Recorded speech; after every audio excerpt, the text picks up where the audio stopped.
sir, it's back. And everyone was like, what do you mean? The UFO is back. This was December 1980. This involved US Air Force bases in the UK. It's sometimes called Britain's Roswell, but it was an alleged landing. Security police and law enforcement saw a strange light in Rendlesham Forest. Two of the witnesses saw a landed craft, no more than 9 feet. They walked around it, one of them touched it, and at one point it fired a narrow beam of light down at the ground, took off vertically, cleared the treetops, and then shot away at high speed. Was this a weapon? A warning? Was this communication? He doesn't know, but what he has said is that it was under intelligent control. This is where it gets really far out. When he touched the side of the craft, he received a sort of jolt, and a few days later, he reached for a notebook, as if he said he was under some sort of compulsion, wrote down 16 pages of ones and zeros. Well, that must be binary code, and promptly forgot about it for 30 years. He writes it all down, and then they get it translated. And what does the translation say?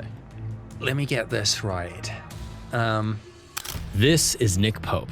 He spent 21 years working within the British Department of Defense, many of those years working specifically on the unit for UFOs and unidentified aircrafts. And today, he's going to discuss all of the bizarre UFO sightings that he's ever worked on. He's going to even tell us about the biggest UFO cover-up in all of British history. And he even gives an interesting explanation as to why governments around the world are using psychics to try to spy on their enemies. This is an absolutely fascinating conversation. Nick is the man, so without any further ado, enjoy my conversation with Nick Pope. Welcome to camp. Basically, what I think everyone wants to know, are aliens real? I think they are, but I don't know that they are. And this is a view that gets me in trouble. I managed to upset, I think, both ends of the spectrum when it comes to the UFO community, because taking that view, I don't go far enough for the true believers, but I go too far for the skeptics. Yeah. But I always, in my Ministry of Defense career, which was 21 years and which encompassed a lot of other things aside from UAP, a lot of things that I did ranging from finance policy through to counterterrorism, whatever it was, a lot of what I did was being a briefer. So I was the subject matter expert on various things, and it was my job to then translate all the data into clear briefs for senior people, including the politicians, to make policy decisions based on my advice. So I had to always differentiate between what I know and what I think. Now, that's not to say you won't be put on the spot and say, hey, come on, you must have an opinion, but you have to be very clear when it is that you're talking about what you know and what you think. So that's a very long-winded way of saying I'm pretty sure there are aliens out there and maybe coming down here, but I'm not one of these people who is going to sit here and say, yeah, there's definitely like crashed spaceships and dead aliens in the Pentagon basement somewhere. Right. Yeah. Unfortunately for you, as the old quote goes, the only thing in the middle of the road is roadkill. Yeah. Right. That's the problem with having a nuanced take, is that everyone gets pissed off about it. But I think that's reasonable, and that's kind of why I'm excited to talk to you. I feel like you have a very grounded view and a nuanced view on this topic specifically. Yeah, I've been accused of being constantly on the fence, and I say no. I take a data-led approach to this, and therefore, if somebody comes to me with story A, and I look into it and I think it's BS, I will say that's BS. And if someone comes to me with story B and I think it's credible and there's some good pieces of evidence to support it, I will put my sort of stamp of approval on it and say, hey, this looks good. And people will say, oh, well, he says one thing to one lot and one. No, I take this on a case-by-case basis, which is really the only way to go. So with that groundwork created, in your opinion, purely in your opinion, do you believe that aliens, quote unquote, have visited Earth? I am open-minded on the possibility. I realize that I'm sounding like a civil servant. No, I like the diplomacy. I think there is some, I don't know, intriguing evidence, but no definitive, you can take it to the bank proof. Right. I mean, when you look at, for example, some of the material that the US government itself has put into the public domain recently, or some of the things that have been leaked, but which the DoD have subsequently said, yes, this is official US military footage. So we've all seen, for example, those videos of the US Navy jets, the tic-tac, the go fast gimbal, all that. That sort of thing. The report published in, I think, June 2021, the preliminary assessment from the Office of the Director of National Intelligence, which talked about some of these objects demonstrating things like signature management, those sorts of things which say there's a technology behind some of this, and that technology in terms of things like its speeds, maneuvers, accelerations, seems to go beyond the cutting edge of anything we've got. There's always a debate, of course, what do we have, what do adversaries have that push the boundaries of that, but seems to go beyond the cutting edge of our own tech. That sort of thing, I think you bring that to the table, and I say that's evidence, and overlay on that the pilot testimony that we have from people like Alex Dietrich, Ryan Graves, Dave Fravor, the radar operators like Kevin Day, and you've got this layered approach that you've not just got a single thing. And again, the June 2021 ODNI report stressed this, that it's the verification, the independent corroboration. So it's not just the pilots saying, we saw this. It's tracked on radar. It's filmed on forward-looking infrared. You've then got the paper trail of government documents laying that out and trying to analyze it. So that, I think, is some pretty intriguing evidence, but it's not proof. Hey, what's up, guys? Sorry to interrupt this amazing program, but I need a little bit of help. If you're watching this on YouTube, you can probably see our subscriber number right down here. And if you're able to, it would mean the world if you could subscribe. That is the best way to support this show, because when you subscribe, I'm able to show it to potential guests or to different brands and stuff like that. And it really, really helps grow the show, get us cooler guests, have cooler conversations, and it helps everything so much. So if you don't mind, thank you so much. Let's get back to it. Right. I think that's a completely reasonable and nuanced answer. And I feel like the table is set.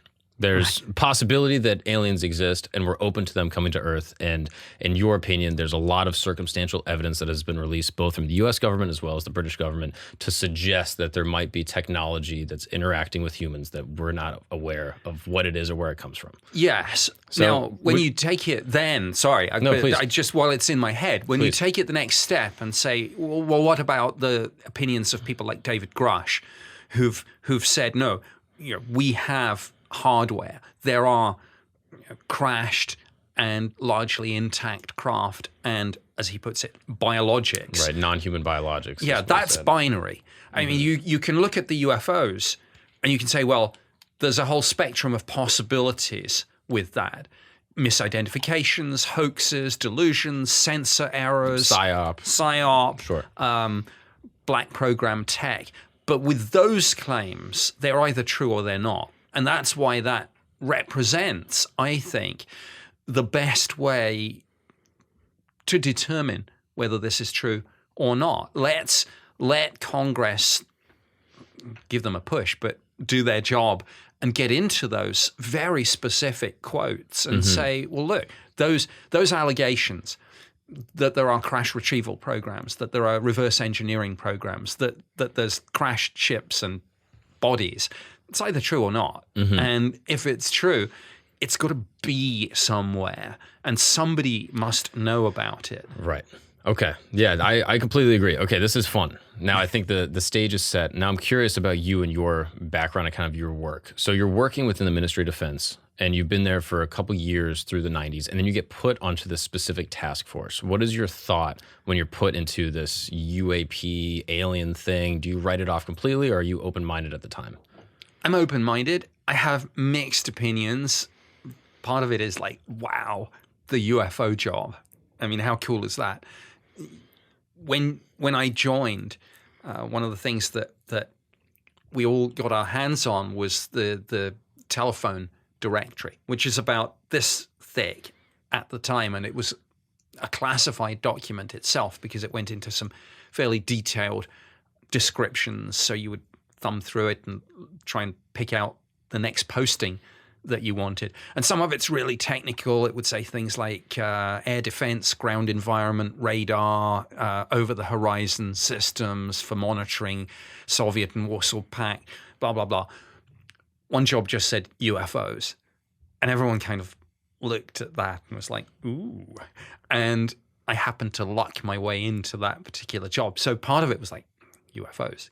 But part of it was like, is this going to be the kiss of death to my career? Because even though you could say that the subject is mainstream now in the US, it wasn't at the time, and certainly isn't now even in the UK. So I thought, is this a little bit of a backwater? So I had mixed feelings going in. Yeah, and your work prior to that, it had nothing to do with UFOs. I mean, were you personally, were you invested in this topic from a young age? Were you doing a lot of personal research? Had you seen a UFO when you were a kid? Anything like that? I'd never seen a UFO, still haven't. I had done zero research and investigation. This subject was not on my radar.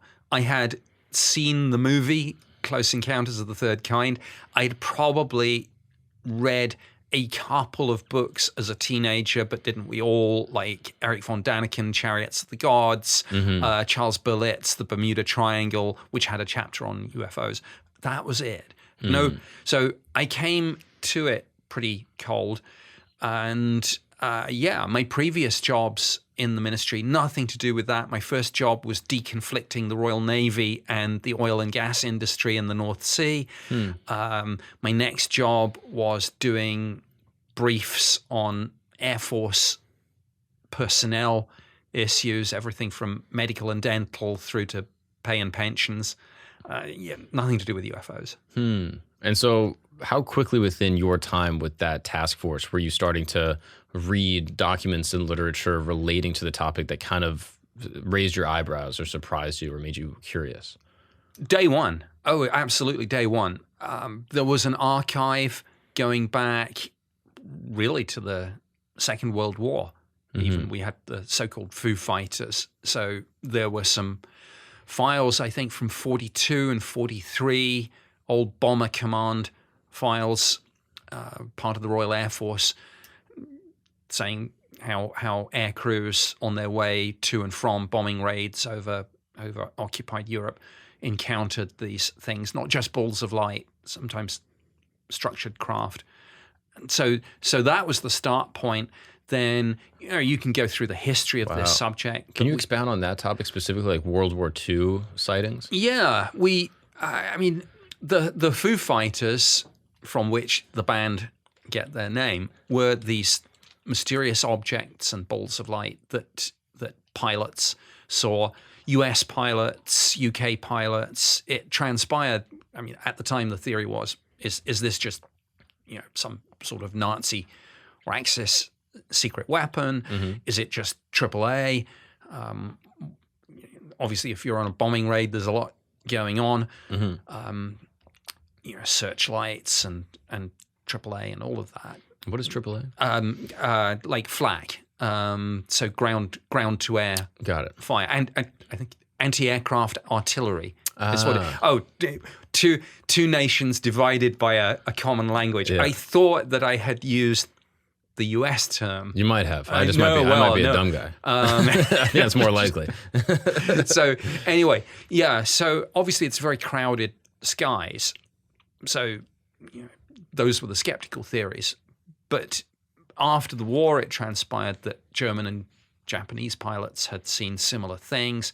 And like I say, although we don't have much data on this, and there's one very famous blurry black and white picture of an aircraft with some sort of fuzzy ball of light somewhere in it, and people are like, oh, okay, is that it? Well, no, that's not it.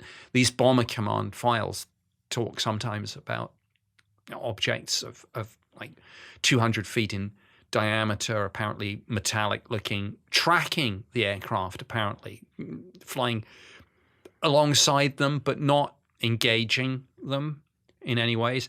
Well, obviously, if you were a bomber crew in those days, your number one priority was just to get home safely, as many, of course, did not. So this maybe wasn't given the prominence that it should have been at at the time, and now it's just a little footnote in the history of World War II. But it was a thing.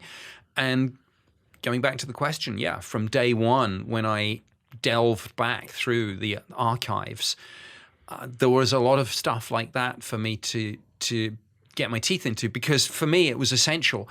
I didn't just want to get the sightings on a kind of day-by-day basis. I was like, well, what's the backstory here? And there was a backstory. Mm-hmm. Is that as far back as those documents went to about World War II, or did it go even farther than that?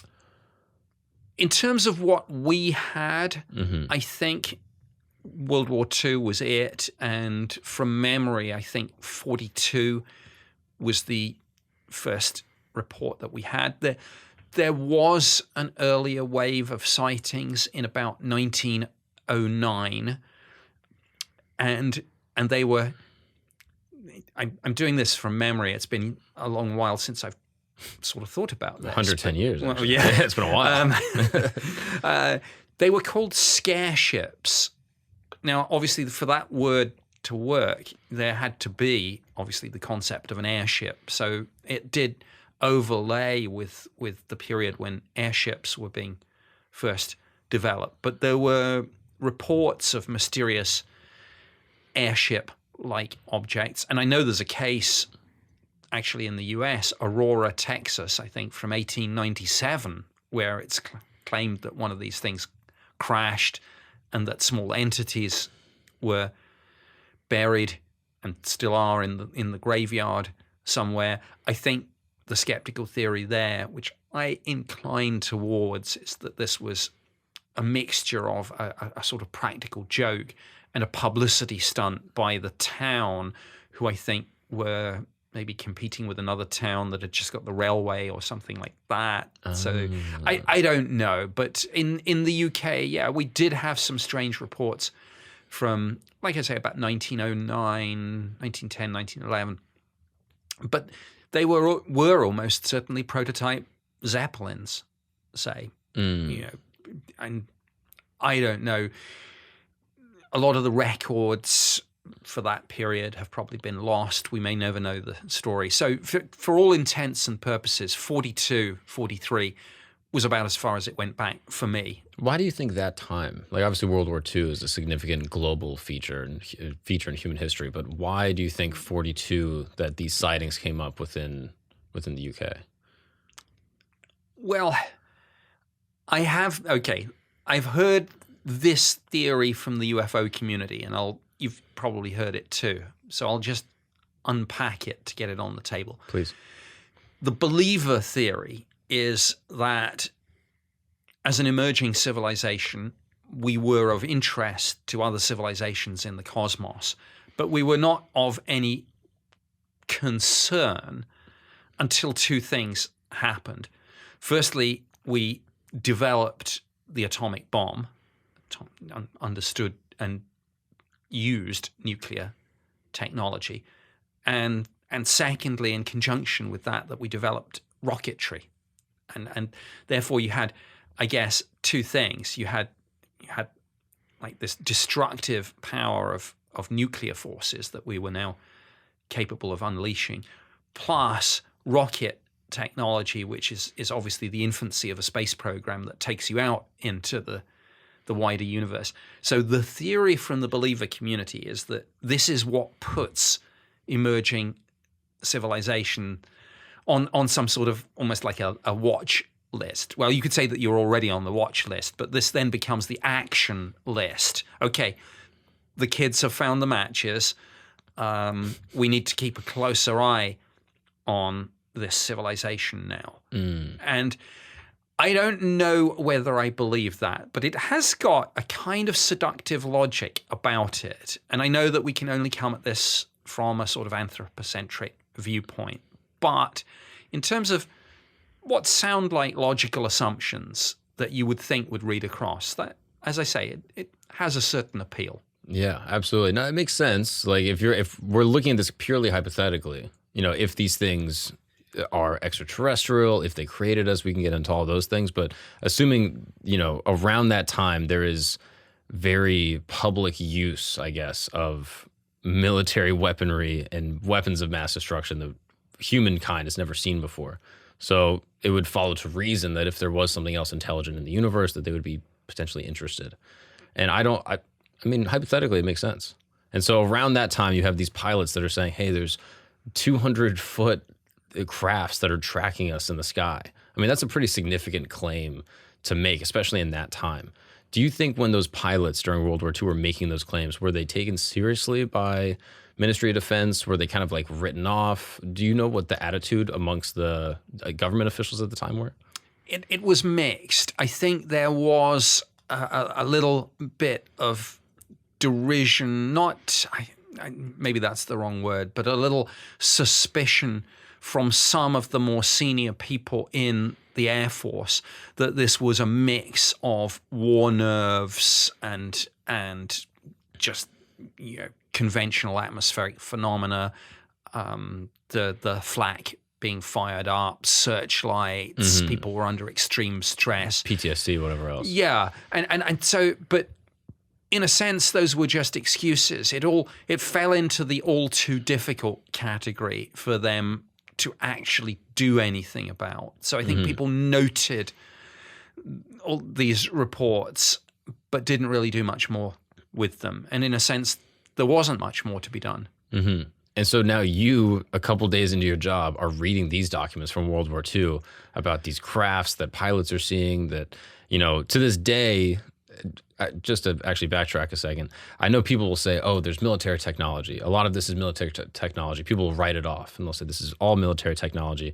But if you look at World War II, people could have said it was military technology, but yet the technology that they're claiming to have seen still hasn't been declassified all this time later. Like, it's not like they are describing, you know, military weapons that then we now know about. And so it follows to reason, like, it's perhaps that you can't just say it was military craft at the time, because there still is nothing today that could even come close to what those quote unquote military craft were doing. Is that fair? It is. I mean, I think a couple of things on that. Yes, it's a given that military tech runs a few years. You can have a debate about how many that is, but a few years ahead of what's public knowledge. But in the system, I mean, when we're doing this in government, we know what we've got. Even if you're not read into a specific program, you kind of know where the operational ceiling is. And if you stumble into something, someone will come and have a quiet word and say, look, don't push on that. That's one of ours. And you've also, people say, oh yeah, but what about Russia or China? You've also, through intelligence, got a fairly good idea of where their operational ceiling is. So what you do is you look for the quantum leaps. So in other words, if you're, you know, speaking historically, say, if your ceiling is about 500 miles an hour and somebody sees something and you have fairly good indication, let's suppose it's an Air Force witness, or let's suppose even better, you've got a radar track. If you see something then do, I don't know, 600 or 700 miles an hour, you can say, oh, that's interesting. But it's not earth-shattering. But when you see the quantum leap, say if your ceiling is 500 and then you see something do 5,000, and if you see it do a right-angle turn, those are the sorts of things that say, okay, yeah, we've got black programs and secret prototype aircraft, missiles and drones, but that's not it. Right. Yeah, this technology is significant, and it is greater than, you know, maybe 20 or 30 years down the line. It's more like, you know, 300 or 400 years down the line or something like that. Yes. And as you say, when you look historically back at some cases from, I don't know, the 70s, 80s or whatever, and you say even, I don't know, it depends which aviation journalist you talk to, but if people say there's tech 15, 20 years ahead, you then can look back and say, well, if that was the case, if this sighting was one of ours, we would be seeing that at the big air shows by now. And you can point to something like stealth, and you can say, okay, you know, stealth was publicly declared in 89, I think, something like that. It had been flying for some years before that, but not 50. Right. Yeah, I just think that's an interesting point to mention that these things, I guess, have been on military records since World War II, certainly. And still the technology they're talking about has not been declassified or even come close to. And I just think that's an important thing to note when sort of digesting all this information. Yeah. And I'm curious, can you take me through more cases that you either had directly come across your desk or that you went back and retroactively researched that you think are of significant interest in painting a picture for the evidence of, these types of craft? One really interesting case from my time on this program was 1993, and it involved a wave of sightings over large parts of the UK over a period of about 6 hours, often involving a large triangular-shaped craft. Some people saw 3 lights in a triangular shape with a larger but fainter light in the middle, as if this was on the underside of a sort of flat triangular-shaped craft. People described this thing as being immense. I had heard the phrase flying football field before from some UK cases, some US cases. Obviously, when I got this job, I went back not only through the archive of files, but through the UFO literature, the books and magazines and things. So I had to, as I say, it's all part of reading into the backstory of this. I'd heard the phrase flying football field. With some of these triangular craft that came into play, I remember one witness who I spoke to was about 16 at the time. He was going, he was an Army cadet, I think. He was going it was the evening, and he heard a strange, not that strange at the time, maybe a kind of low frequency humming sound, and he thought, is it a motorcycle or something? But he couldn't see anything on the road. And then he looked up and he couldn't really see anything. And then he saw that the stars were one by one disappearing, and he thought, oh, it's a cloudy night. And then when he just got a better handle on it, he realized that there was this immense, silent, or almost silent, black triangular-shaped craft at very low level passing directly overhead, and it was what was blocking out the stars.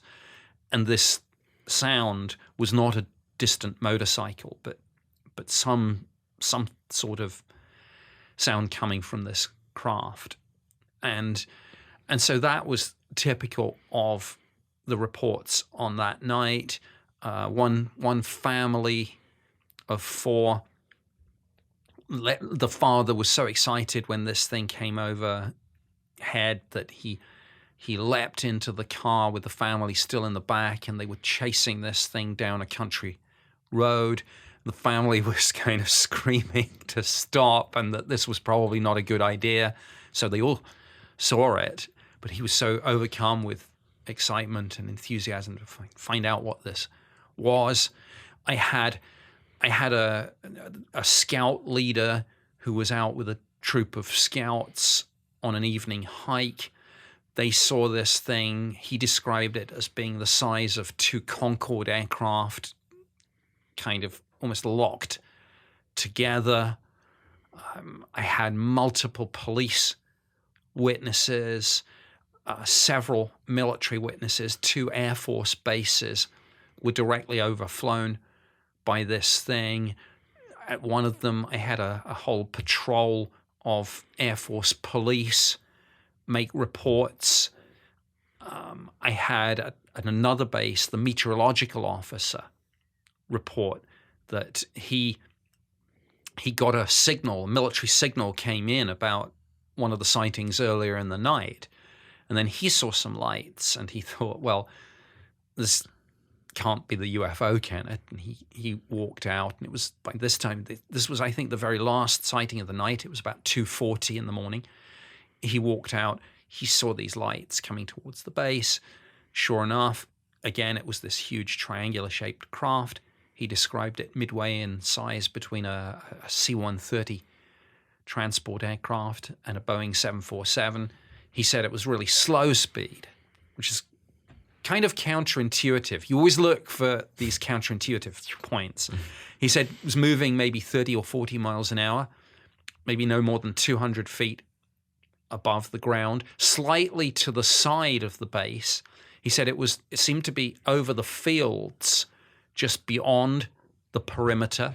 And he said a narrow beam of light kind of fired down from the craft and was tracking backwards and forwards as if it was looking for something. And then he said, I'll never forget this, he said there was something really weird about the light. He said the light didn't behave like normal light, and when the beam flicked off, instead of going off, it gradually turned off, which he'd never seen before. It's kind of hard to describe, but and then he said, and you will have guessed what's coming next, from this very low speed of 30, 40 miles an hour, it just went whoomp off to the horizon in like a second. No sonic boom. And he is a guy with 8 years experience, and he said to me, I spoke to him the following morning, his voice was still shaking. He said, Nick, I've been in the Air Force 8 years, never seen anything like that before in my life. He is someone who sees military jets, fast attack helicopters almost every day of his life. So when it comes to people, I know there's no such thing as an infallible observer, but when it comes to somebody who regularly sees and is familiar with aircraft, and he's also the meteorological officer. So again, he's used to looking at the sky in both the day and the night. So things like that. Wow. Quite extraordinary. And the file on that, incidentally, my case file is, I mentioned, I think, that some of this has been declassified and released. My case file on that, which runs to about 110, 120 pages of documentation, has been declassified, and people can read it at the National Archives. So none of this is in dispute. What is in dispute, of course, is what the heck it was, and we don't know. This is a very good case to illustrate the frustrations of UAP investigation within government, because obviously we investigated, and the investigative methodology is fairly standard. You interview the witnesses, you then have, on our wall we had a big map of the UK with all the flight paths, all the weather balloon launch sites, and we got all the times and dates for those. Anything, we've got the NOTAMs, the notices to airmen, with anything unusual in terms of aerial activity, so we can correlate the time and the location and the description with things that we know about or can find out about. We speak to the Met Office, the meteorological office in the UK. We speak to the astronomers at the Royal Greenwich Observatory. We speak to the radar people, see if anything was tracked. All of that. And normally we got about 200 or 300 cases a year. Normally when you do that, you either turn up an almost certain explanation because you find a match.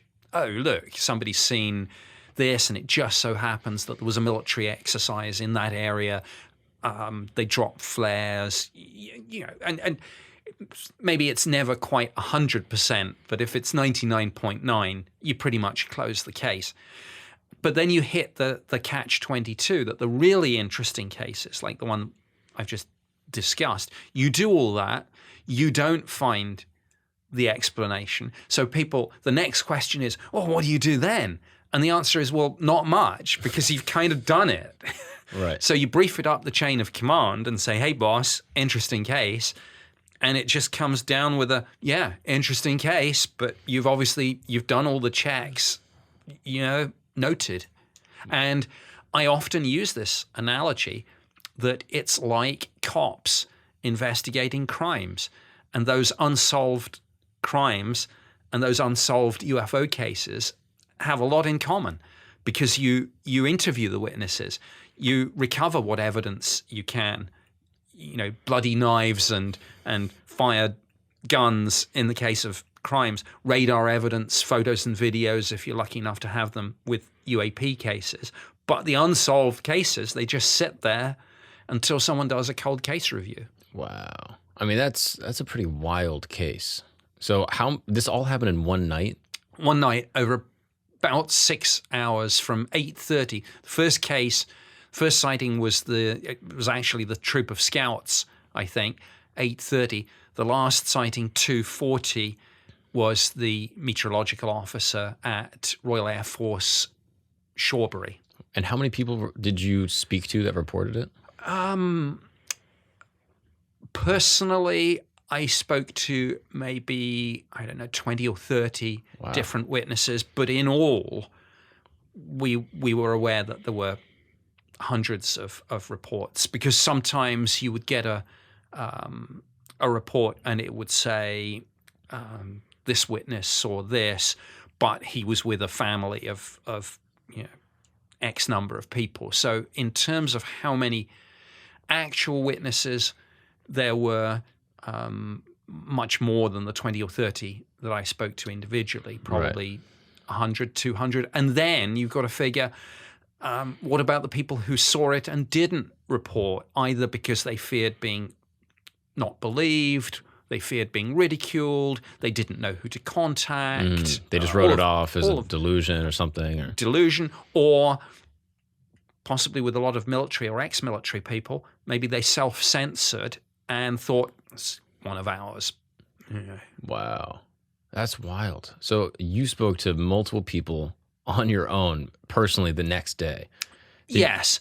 And you found that all of the people you spoke to, or a vast majority, were credible, of sound mind, not under the influence of drugs or, psychosis or anything like that. Like, that's obviously a part of the vetting process that you do.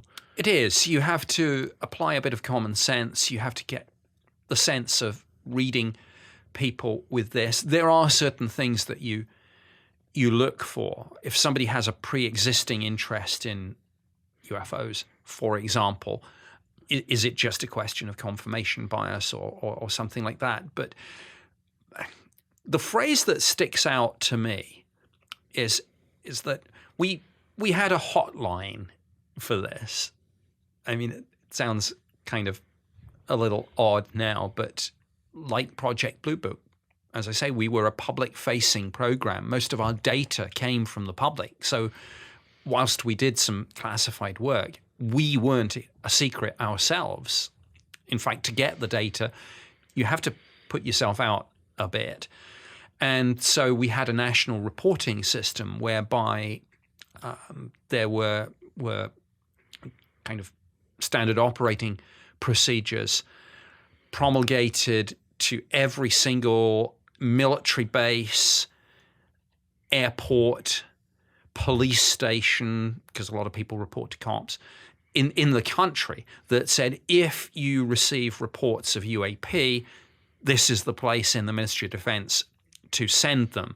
Now, sometimes somebody will already have told their story to somebody at those places, and you will have the report ready-made. We even had a form for it, typical government bureaucracy, and our form was very closely modeled on the old Blue Book form, of course. But sometimes people will just call up and somebody will know and say, oh yeah, contact the Ministry of Defense. So we had a hotline.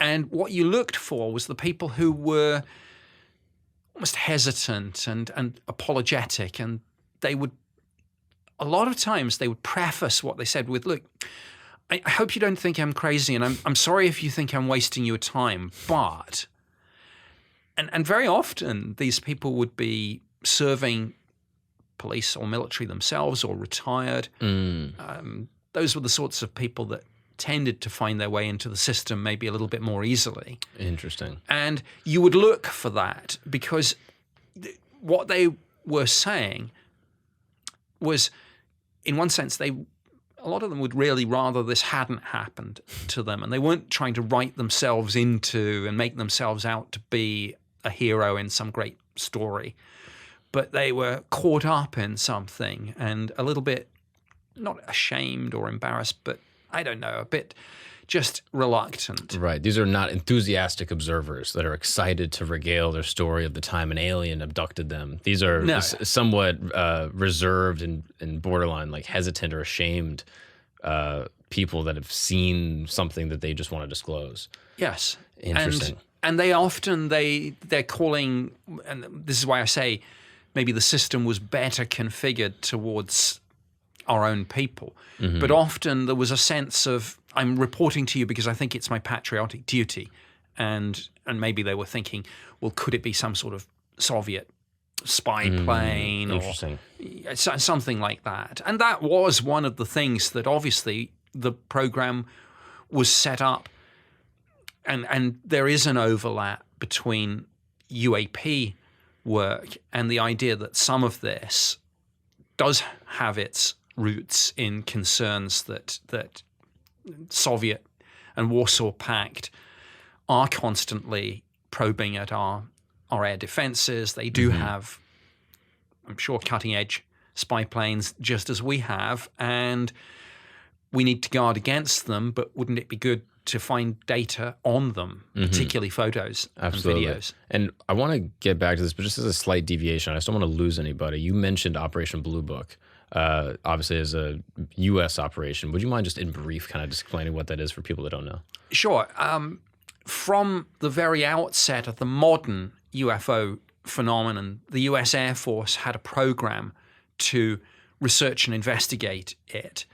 And it operated under 3 different names: Project Sign, Project Grudge, but the best known was Project Blue Book, which ran from, I think, 52 or maybe 53, I can't remember which offhand, through to the end of 1969. And they investigated thousands of cases, and they were headquartered at the Air Technical Intelligence Center at Wright-Patterson Air Force Base. A lot of that archive has now been declassified, and yeah, it's the best known of the U.S. government's UFO programs, and of course, it's a nice segue and a bridge between the old and the new, because when it closed at the end of '69, after that, if you phoned up, or as a journalist, say, the DOD, and you said, what's the line on UFOs? You would be told, oh yeah, we used to have a program, but it closed. Nobody's doing this anymore. And of course, that was pretty much the case until 2017, when the New York Times broke the story of ATIP, Advanced Aerospace Threat Identification Program, which did look at UAP. And so that kind of blew the US government's line out of the water. But yeah, publicly they said there hadn't been anything since Blue Book. So that's what Blue Book was. That makes sense. And I just want to make sure everyone is on board. It's effectively the American version of what you were doing. It's a public-facing forum to have open investigation into unidentified, crafts or aerial phenomena, et cetera. Correct. And I mentioned a few moments ago, we even our methodology was, our terms of reference were almost identical. Look at the phenomenon to assess the defense and national security implications. Our methodology in terms of investigations was almost identical. Even I mentioned the forms. If you look at in some of the declassified UK files, our form, I mentioned the national reporting system. A lot of this was done back in the days where somebody would phone up a police station, a military base, somebody would take the report, and we had this ready-made form that had all the data that we needed, date, time, description, meteorological conditions. Our form was almost a mirror copy of the Blue Book form. Got it. What's up, guys? We're going to take a break really quick because we got to talk about your amazing dick game. Yes, you right now, listen to my voice, my deep, soothing voice. You have an amazing dick game. Mm-hmm. Or maybe you know someone with an amazing dick game. Maybe you got a boyfriend. Who knows? But if you have an amazing dick game, there's a way that you can make it better. And that's with the good people over at Bluechew. Bluechew is an amazing service that basically delivers a chewable tablet that has the same active ingredients as Viagra, Cialis, all that stuff, but this is the chew. It's at a fraction of the cost, and it's never been easier to get your hands on the greatest dick game of your life. Never been easier. I'm telling you. You can go to bluechew.com and you can submit all your information to a licensed person, a legit person that will then mail you a discreet, very unassuming, but very, very powerful package. You know what I'm talking about? The powerful package to your home. That's how easy it is. You don't got to go talk to a doctor and be like, yeah, you know, I want, nope, easy. You got to just go on the internet, bluechew.com. I want to get the best dick given of my life. And that's how you do it. Easy as that. And for the listeners of this show, of this program, you are going to get free first month of Bluechew. You're going to be getting Bluechew for free. All you got to do is pay $5 shipping. That's a cup of coffee. Black to be delivering that BBC. You know what I'm saying? That's bluechew.com, BLUECHEW.com. Use the promo code GAGNON, GAGNON, and receive your first month for free. That's bluechew.com for more details and important safety information. And thank you so much, Bluechew. I'm telling you, man, check out this product. Even if you're one of these people that's like, I don't know, I don't really need it. What are you talking about? It could be better. It can always be better. Let's say you're in the 1%, you're about to be in the 0.01% with Bluechew. Now let's get back to the show. So back to the football fields. This is such a remarkable story. You're interviewing all these people. They all are of sound mind.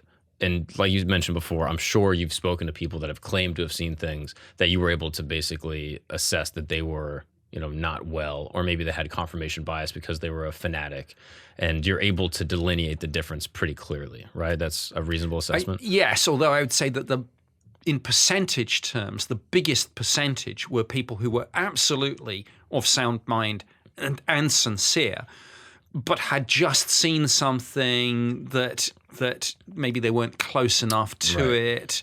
That you were able to verify based off your back-end records. Yeah, a good example is when someone saw a brightly illuminated, slow-moving, cylindrical object from miles away, but because we had the data, we could say, oh, well, look, actually there was an airship and there was a big sporting event, and the witness might have been 20 miles away, wouldn't have known that, didn't see it close enough. But if anyone had been close enough, they would have seen it said Goodyear on the side. Yeah, it's a giant blimp or something. Yeah, in percentage terms, most people fell into that category. Now, is there any airspace traffic that you and your department didn't have access to? Like, is it possible that you were checking all your records and you said, look, there's no military testing, there's no flights, there's no blimps, but beyond your purview, there was actually evidence like, oh, there was a super top secret military thing being tested that's actually what this is? You can never say never. I mean, I can't rule out that possibility. But bear in mind that an investigation like this makes a lot of waves. So the more likely scenario is that if it had been one of ours, but a program that I wasn't read into, somebody would have just had a quiet word, said, no need to dig on that. And I would have said, yeah, okay. And we would not be discussing this one now. Has that ever happened before where you had a case and someone higher up than you said, no need to bother with this? I think a couple of times. I mean, we do test fly our own things. Normally, we don't test fly them over the heads of the public. We've got restricted areas, and a lot of this is done out over the sea. But geography being what it is, I mean, sometimes you have to go from point A to point B, and that will involve going over people. And I think I can't remember the details, but I think it did happen a couple of times. It didn't happen here. Obviously, we did investigate the possibility that this was a secret prototype aircraft, and that was almost our top conventional, though slightly unusual, but conventional theory. Yeah, I guess flying 200 feet over civilians would be pretty odd for a military test. That would be odd. Now, you can always play devil's advocate and say, well, what if that was part of the test? Fly it over and see if you can get away with it. Yeah, I guess. Reasonable. But it doesn't gel with what I know about this more generally in terms of the ways in which, I don't know, you could point to any any aircraft that was secret for a while and eventually unveiled, going back in history, the U-2, the SR-71 Blackbird, the F-117 stealth fighter, B-2 stealth bomber. We didn't do that kind of thing. Mm-hmm. Now, were you able to make some type of map based off of the reports that you got? So you get, 30 reports of people that you speak with directly, and they're all giving you the time that they saw things and the place that they saw it. Were you able to make some type of like movement chart of the craft and say, yeah, it makes sense if it happened here at 6 o'clock, then it could move here by 7 and move here by 8, or were the movements completely impossible? That is one of the first things that I did. I got an outline map of the UK, and I plotted every single sighting, and then I overlaid the times, and we tried to construct something.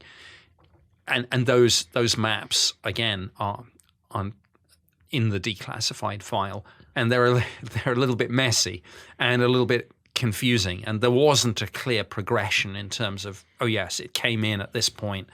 And it was more, because it was a period of 6 hours, it was more sort of zipping around up and down and back and forward. And then there was another complicating factor, which is interesting in and of itself, in that at around 1:10 in the morning, our ballistic missile, how would you describe it, early warning system, the BMEWS, I think it was called at the time, yeah, Royal Air Force Fylingdales with the big space tracking radar, did detect the re-entry into the Earth's atmosphere of a Russian rocket. So this was very interesting because you had, obviously, some of these sightings did have a conventional explanation, but bracketed around them were these other sightings. It was, and I'm a little reluctant to say this, but this is where I'm segueing into from what I know to what I think. It is almost as if someone or something is using that as a cover, because it's like, well, when could we do this and get away with it? And to take something like that, where if you were being skeptical, you would say, oh, come on, there was a Russian rocket that re-entered the Earth's atmosphere that night, and you're talking about UFOs. That's the explanation. Well, it's the explanation for a narrow but concentrated band of those sightings. But those weren't the ones that interested us. Right. And so that was interesting. But it was worse than that, or better than that, depending on your perspective.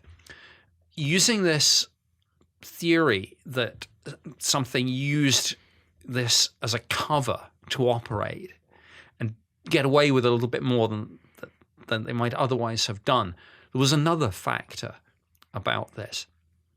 And that was the date itself, because this was late on the 30th of March and in the early hours of the 31st.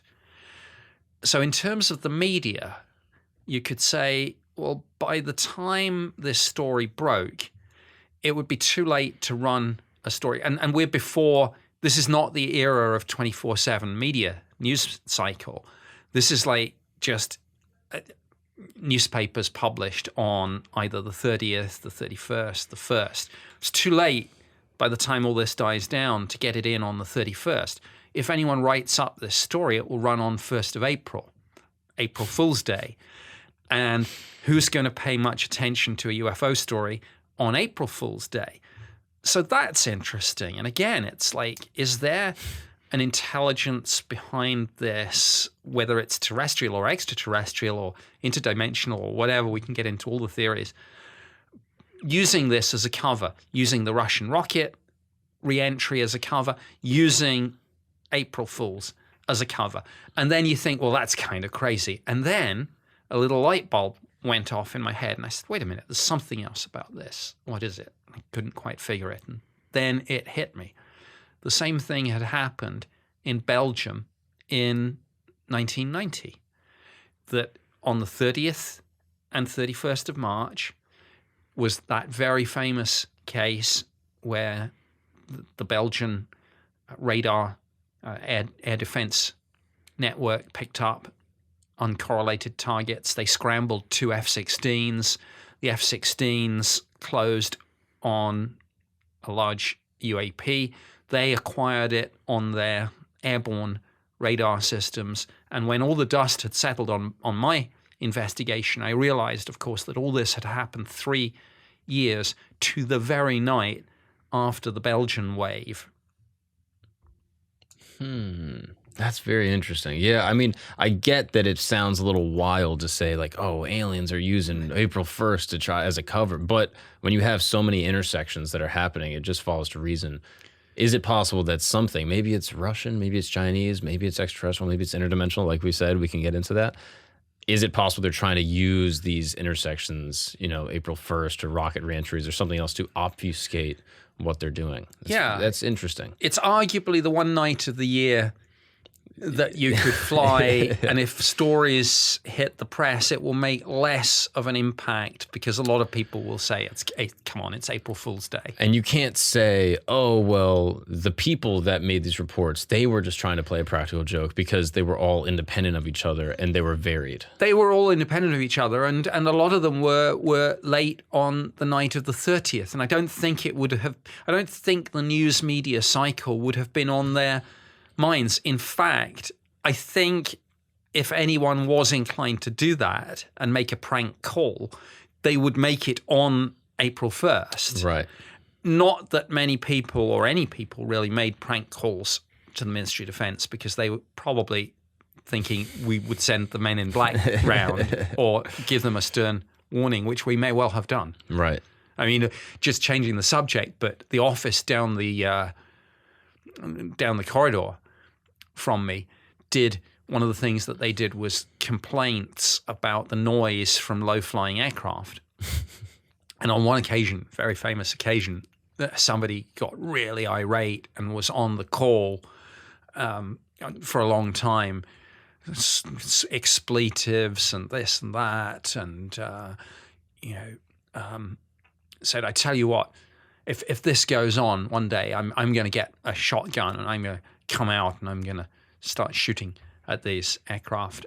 And then there was a sort of, I beg your pardon, sir, could you repeat that? And the call went on.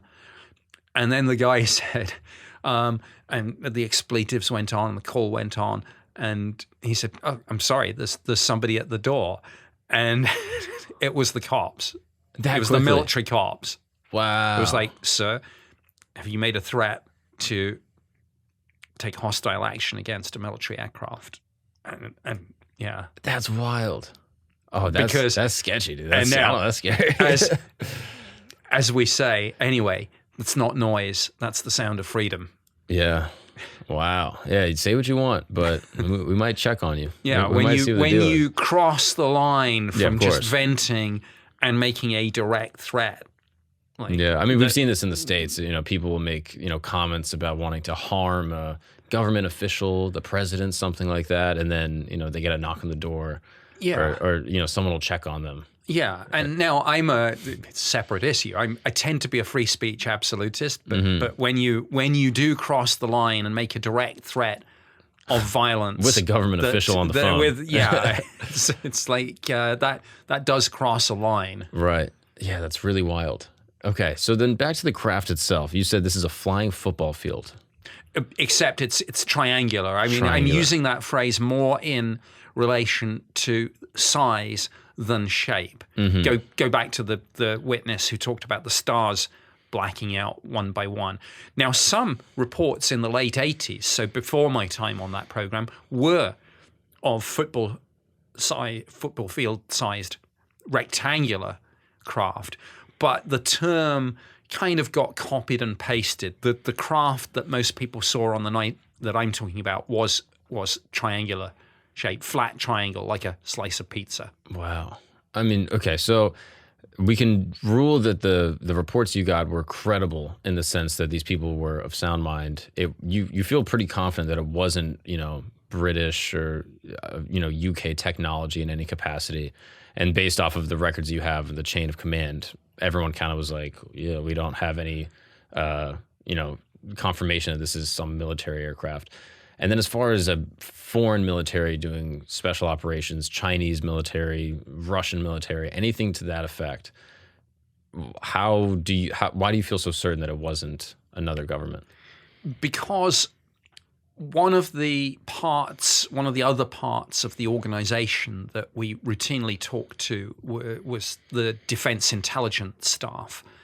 This is effectively military intelligence. And they, of course, had a very good idea of the level of adversary technology. And when I say level, I'm talking about speeds, maximum heights that they can fly, all those sorts of pieces of data.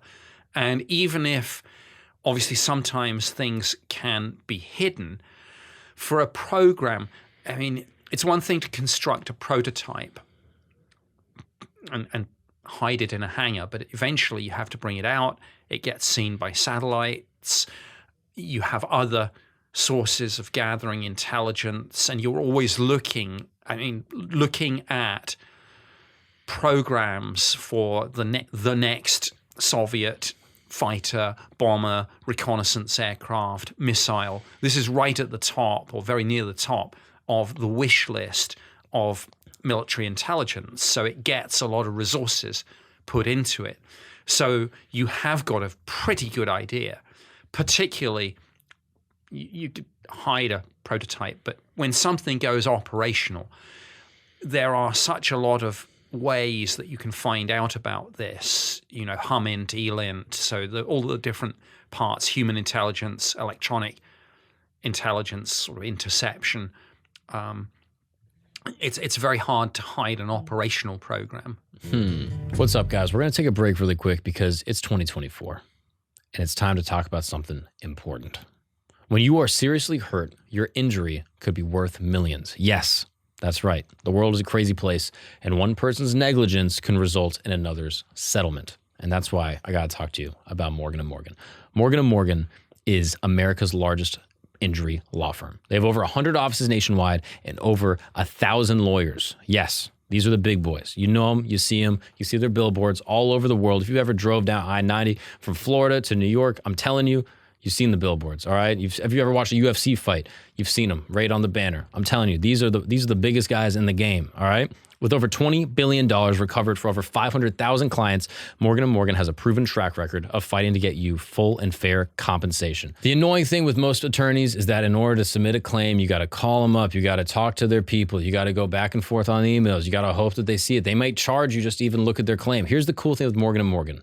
With 8 clicks or less, you can submit a claim, and one of their licensed attorneys will take a look at it and get back to you. It's that easy. It's like ordering something off Amazon. It's just a couple clicks. You can submit your claim very easily and cheap. Yeah, how about $0? That's how much it costs to submit a claim with Morgan & Morgan. Extremely easy, no fee required. So, if you are ever injured, you can go check out Morgan & Morgan. Their fee is free unless they win. That's right, unless they win for you. Unless they fight and get you compensation, you're not paying a single dollar. That's a pretty good deal.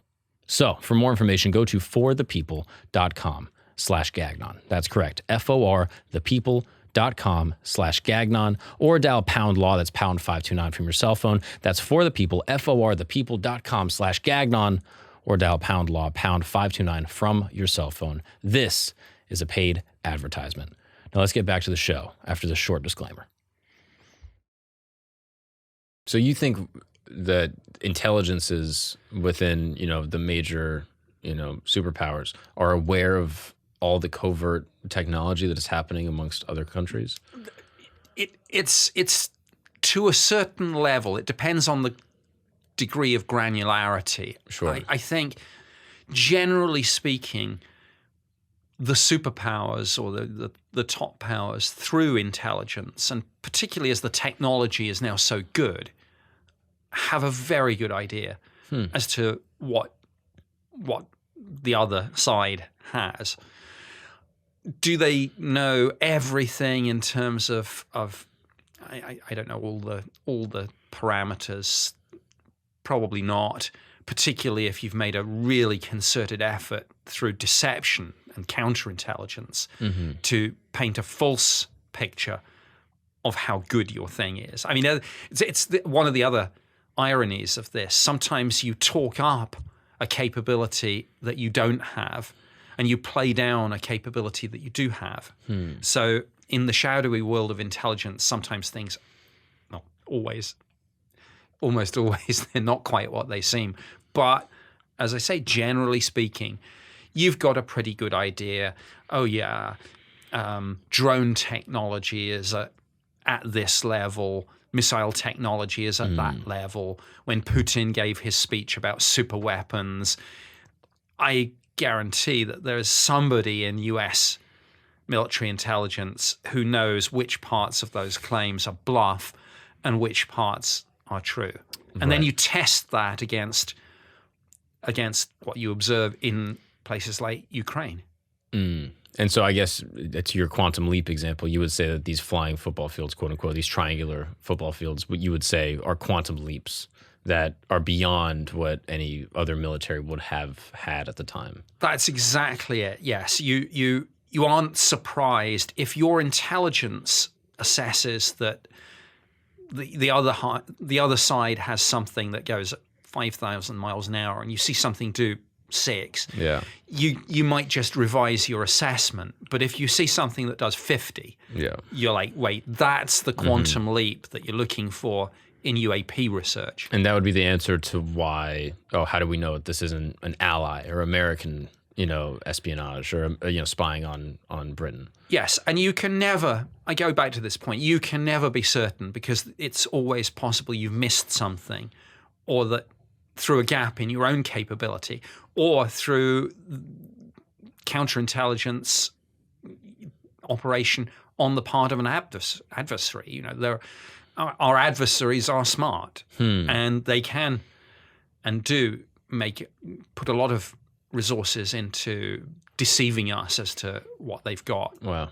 So you get to the end of your investigation with this specific case, and you're just kind of left scratching your head. You say, this is quite bizarre. Yes. Interesting. And now can you take me through other cases, ones either you worked on or ones that you're familiar with within the program that give you sort of a similar feeling of awe or confoundment? Sure. Another one, perhaps the one that's people always ask me about, is Rendlesham Forest Incident. This was December 1980, and this involved US Air Force bases in the UK. And it's sometimes called Britain's Roswell, which is misleading because this wasn't a crash. But it was an alleged landing, and this was a series of 3 nights. People saw lights in the forest. When I say people, I mean serving US Air Force, security police, and law enforcement people doing guarding and security.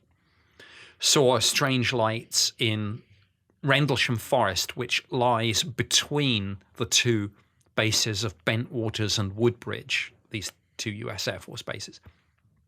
They thought maybe a light aircraft had come down and started a fire or something. They went out there. 2 of the witnesses saw a landed craft, small.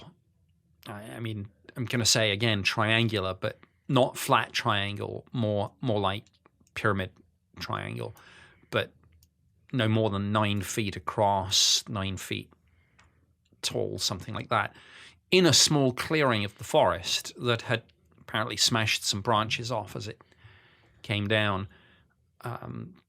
They walked around it. One of them touched it. There's a whole nother weird side to this story about the guy feeling that he got some sort of download, almost telepathic download. Later, he wrote out some 16 pages of 1s and 0s in his notebook. And why did he do that? Because he felt he was under some sort of compulsion. He didn't do it at the time. I mean, this was days later. But I'm getting ahead of myself with this story. He saw this, and the other witness, and there were other witnesses too, but only 2 of them got really close to it. And how did they describe the craft? There are some sketches of it in the declassified Ministry of Defense file. It's,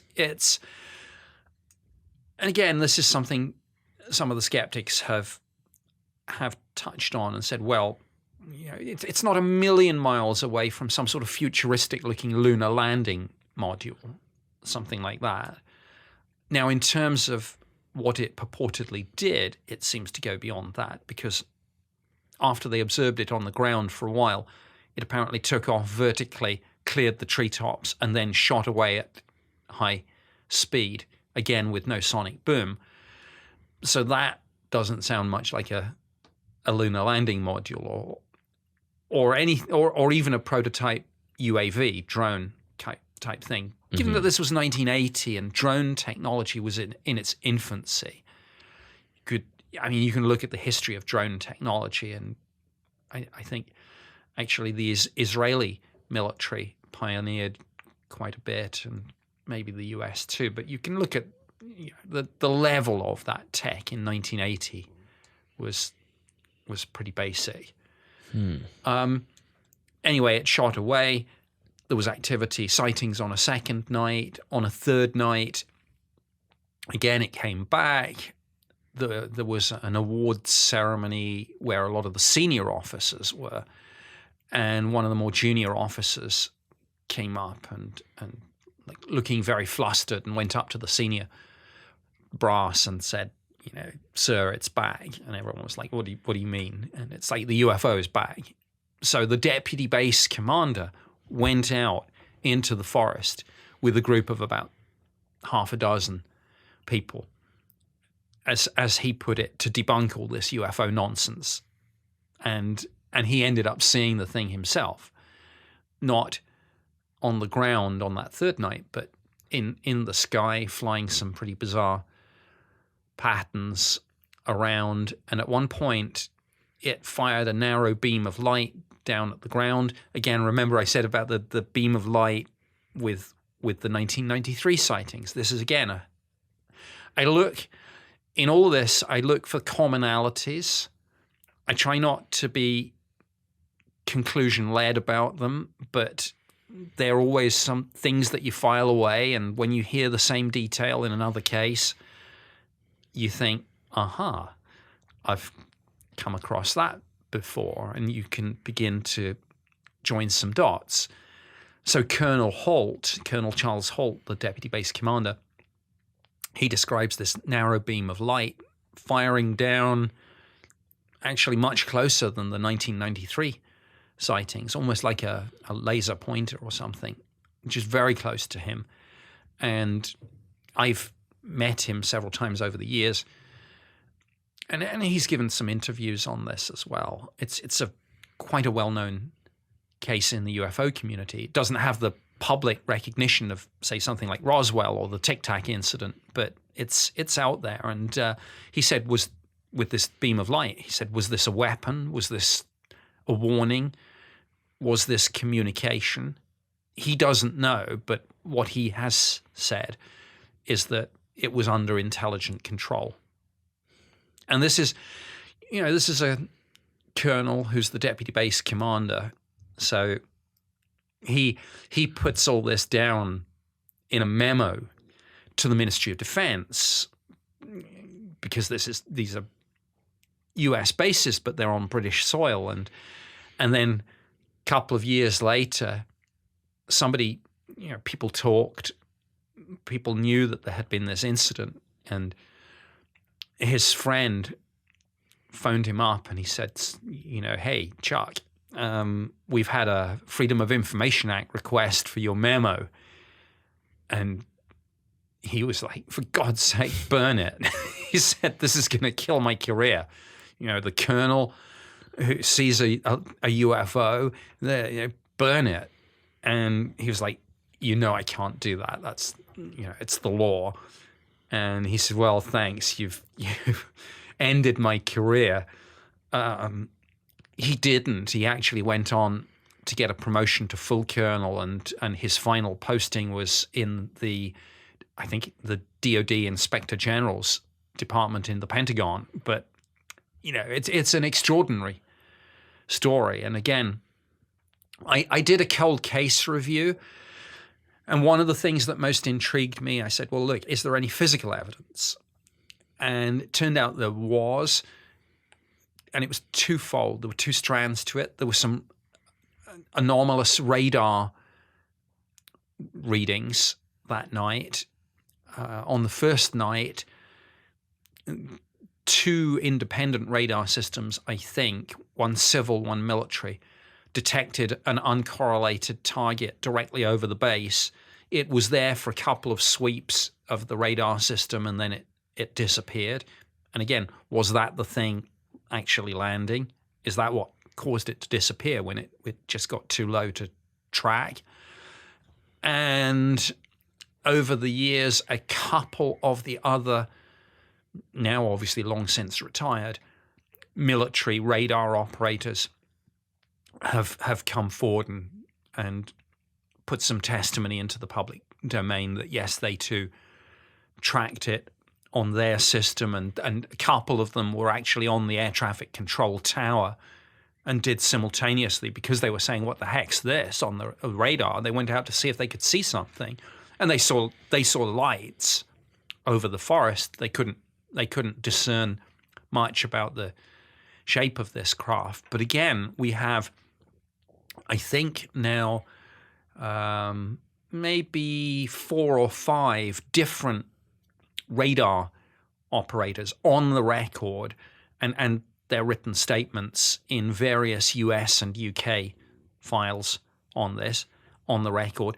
But the thing that was really interesting, because this was a landing and not just lights in the sky, they did do an analysis of the landing site, and they found indentations, and they found some burn marks, scorch marks on the sides of the trees.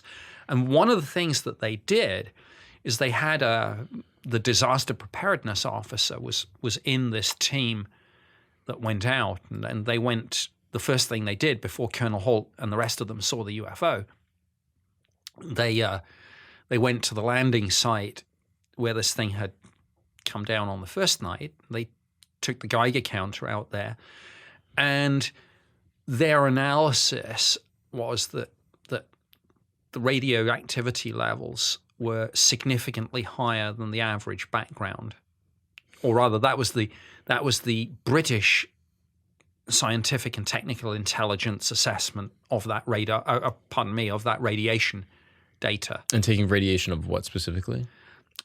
Taking radioactivity levels from the 3 indentations in the ground where this thing had apparently landed. This was December in the UK, and the ground was kind of semi-frozen, but this object had made fairly fresh indentations. Colonel Holt estimated that the object must have weighed several tons to have done that.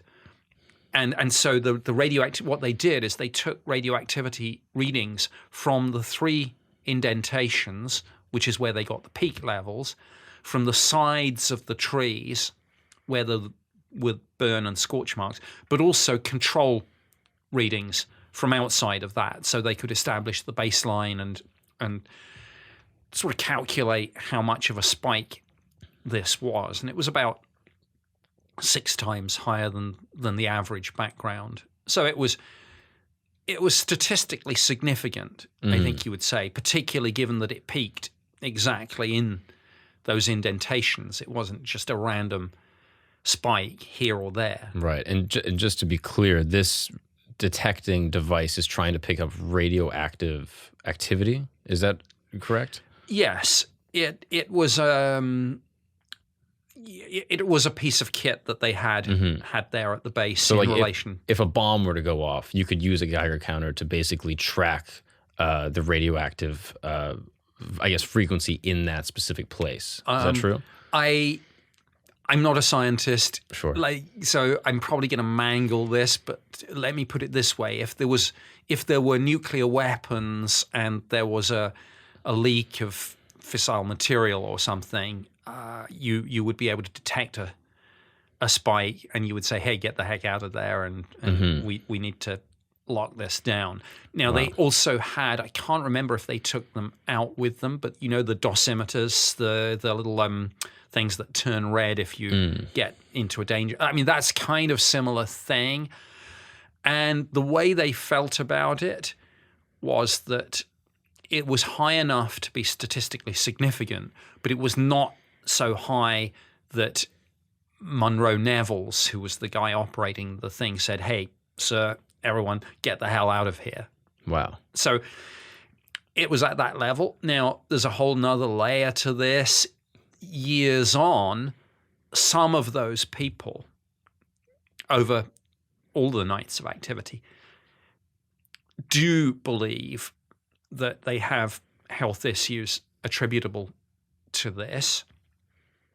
And there have been multiple claims made to the VA for people who said, look, I was involved in the Rendlesham incident and we don't know what the heck it was, but we got close to something. And now I've got these conditions. I can't talk about this too much because of HIPAA.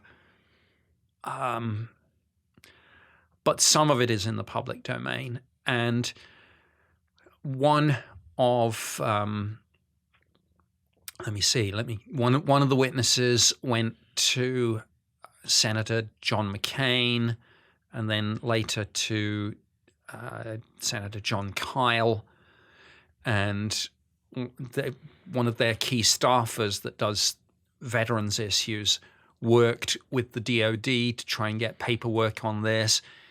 And she was like, this is bizarre. They say that you weren't in the Air Force. And it's like, wait a minute. And so he gives all his papers, all his discharge papers. And okay, now they say that you were in the Air Force, but we're not paying out on a UFO incident. And, this is crazy. There's no evidence. And then I remembered something. And they had a lawyer. Some of the witnesses had a lawyer doing hundreds of hours of pro bono work on this, called Pat Frasconia. And I said to Pat, I think, hey, if the VA is denying this, and they say there's no record of this incident, I've got something that might help. And I remembered that in 2005 or 2006, the UK Ministry of Defence had declassified an intelligence assessment of UAP. Not any specific incident, but we did an intelligence assessment, which I helped set up. I'd left by the time it was done. And it was codenamed Project Condign. And I said, look, there's a line in there on Rendlesham. And I pointed to the line and it said, the well-documented Rendlesham Forest Incident is a case where it might be posited that witnesses were exposed to UAP radiation for longer time periods than is usual. I said, try that for size. And he went back to the VA and said, hey, this incident that everyone's denying? There's your file. This was I don't know why they declassified it, actually. I was surprised. It was secret UK eyes only, so very highly classified. And for some reason, that line had escaped the censor's black pen. But thank goodness it did, because these people got, or at least one of them got, a settlement out of that. Rightly so, whatever this was. Wow. And I remember talking to Senator McCain's aide, Cheryl. I keep having a mental blank on her second name, but she was one of the heroes of this story. And she said she'd never seen anything like it, like with the entire medical file. I mean, this is like every senator will have one person that does the immigration, one person that does the pensions, one person that does the VA stuff. She was the VA person. She's like, wait, I got the medical file. And she's used to things being, maybe HIPAA protected. But if you're working with the person and you give your consent, she said the entire file, she was told, was classified. She said she had never seen this before.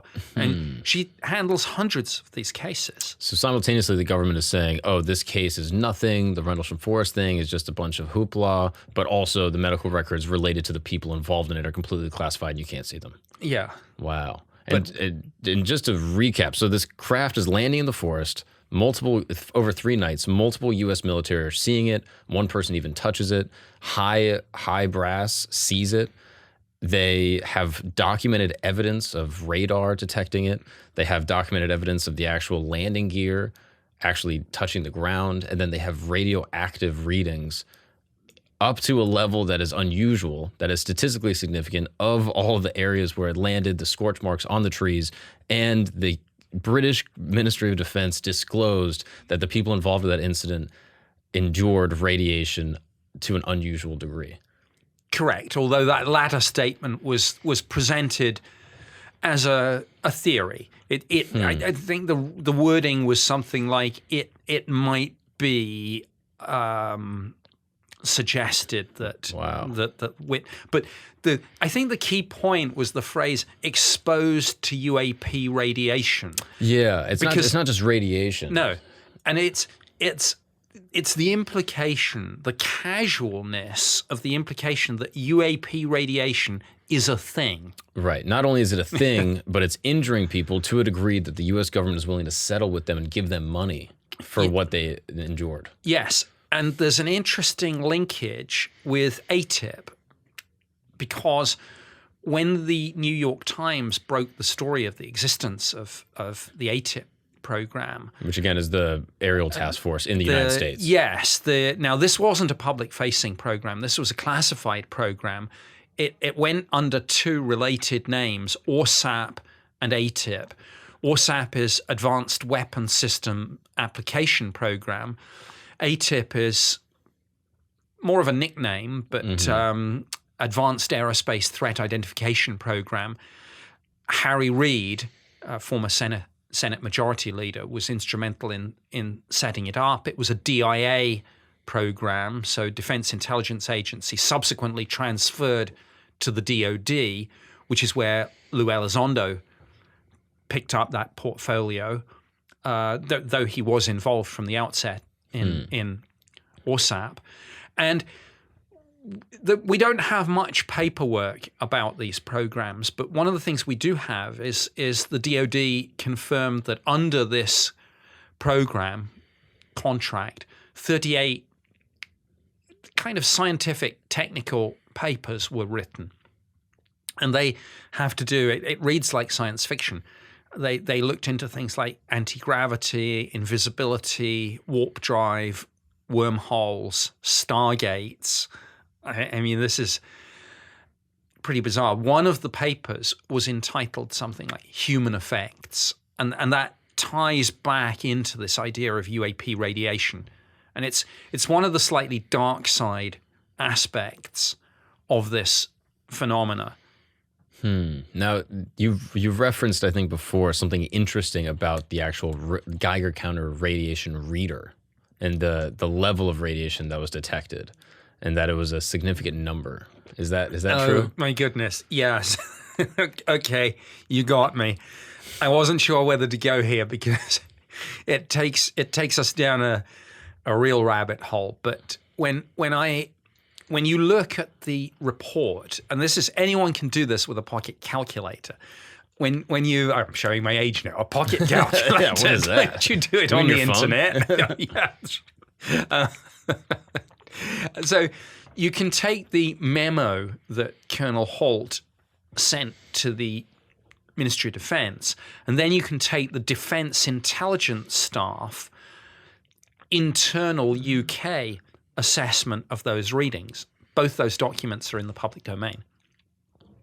You can say, here's the level of radioactivity that Colonel Holt, or rather his disaster preparedness guy, reported, and here is the anticipated or the actual, or however it was characterized, the average level of background, and you can just divide one by the other to see how much of a spike it was. And the number, when you put it into your pocket calculator, is 6.6666, recurring to infinity. But obviously, when it reads 666 like that, there are a lot of people who say, wait a minute, 666. And there is, of course, a whole theory that some aspects of UAP are demonic. There have been factions in both the US and the UK government that think that. And it's interesting because they think, one of the things that they say is we shouldn't be studying UAP. And when you say why, what? Because you think it's all rubbish, it's all nonsense, waste of taxpayers' money. Oh, no. It's perfectly real, but it's something we shouldn't mess with. And you're like, wait a minute, what are you talking about? And they'll say, demons. And you think it sounds crazy, but, to somebody who's religious, as I don't know what the percentage is, but maybe it's a lot more than 50%. I mean, a lot of people in the United States are deeply religious. Mm-hmm. And if you believe in the Bible and God, you also, by default, because it's in the Bible, believe in the devil and demons, even if they're called something else like unclean spirits or whatever they're called. But these people believe that demons are real, and some people believe that, in government, I'm saying, believe that part of the phenomenon, UAP, is demonic. And one reason for that is in the book of Ephesians, is the quote where it describes Satan as being the prince of the power of the air. And Lou Elizondo from the ATIP program, who I mentioned, one time he was talking to someone senior level in the Pentagon and trying to say we should be putting more time and resources into this. And it was like, son, go read your Bible. And the implication was, don't engage with this, because if you engage with it, you feed it by giving it energy of some sort, emotional energy, intellectual energy, whatever it is. I don't believe in demons, but I know a lot of people obviously do. And in one sense, I say to you here, oh, it sounds crazy, but there are probably a lot of people who say, no, demons sounds much more real than extraterrestrials. Mm-hmm. Yeah, especially if you're religious. Yeah. Yeah, it's like, well, I already believe in demons, so why can't this thing fall under that umbrella? Sure. Yeah, it's less of a leap, I guess, so to speak. What's up, guys? We're going to take a break really quick because I need to tell you about one of my favorite new products in 2024. It's called Zippex. Yes, Zippex is a nicotine-infused toothpick. Now, if you know me, you know I like to indulge in a little bit of nicotine from time to time, okay? That's true. I don't like to smoke it. I don't like to vape it. Obviously, those things are very bad for your lungs. They're bad for your health. They make you feel bad when you work out.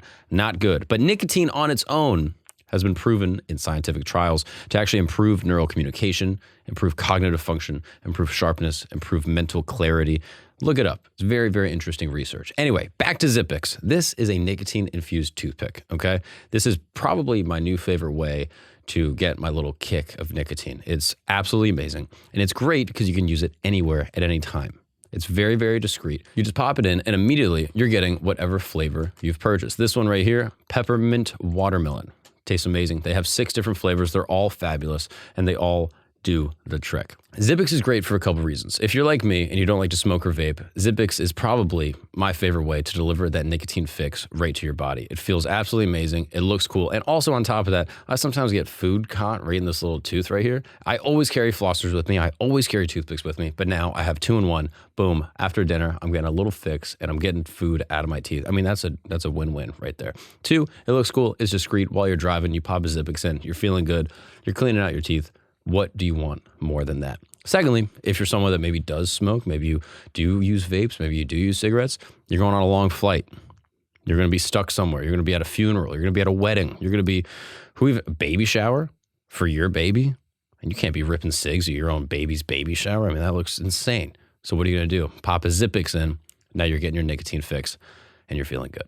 Now, what if you're someone that doesn't even like nicotine?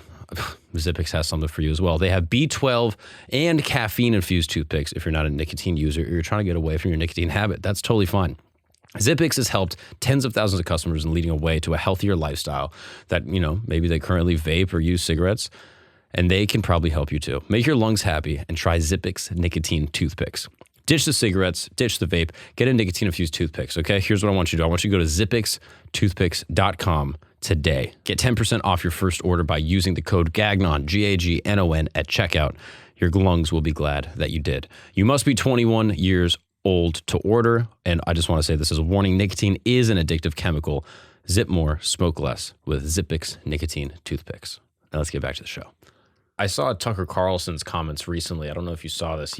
I think he said it on his show, but he was kind of talking about what apparently he has heard amongst high-level officials relating to UAPs and non-human intelligence.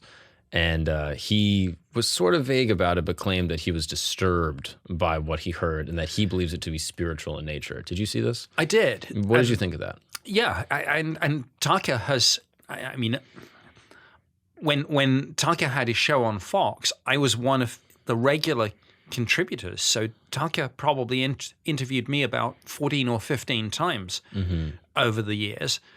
And one time I got to interview him for an episode of Ancient Aliens, which was a fun turning of the table. But yeah, I know some of the people that he's talking to, and I think talking about. And I've mentioned a couple of times Lou Elizondo, who's obviously a now retired career intelligence officer who's been deeply involved in this. And I know that he gave an interview where somebody asked him, it was a very smart question, and the question was something like, if you could describe knowing what you know about this phenomenon, if you could sum up in one word how people would feel about it, knowing what you know, what would that word be? And he thought, actually for quite a while, and he said somber. And I think that ties in to some extent with Tucker's view on this. Bear in mind, Tucker, when I interviewed Tucker for Ancient Aliens, it was only a couple of weeks after he'd come back from North Korea, where he'd traveled on Air Force One with President Trump. He'd interviewed President Trump about North Korea, but also at the end of that interview about UAP. And so again, Tucker is very well connected. I mean, so obviously he's talked to the president about this. And he's talked also to a lot of the other people, Lou Elizondo, Christopher Mellon, who's another very senior career individual who's served as the deputy director of intelligence. I mean, so a lot of people and others too who have been involved in these programs, and I only know a bit here and a bit there, but when Tucker, who has obviously talked to a lot of these people and maybe at more senior level than I have, comes away with that, I go, Yeah, it's interesting. I mean, you've obviously said that you don't believe in demons, quote unquote. I'm assuming you're a non-religious, agnostic. I'm actually an atheist. So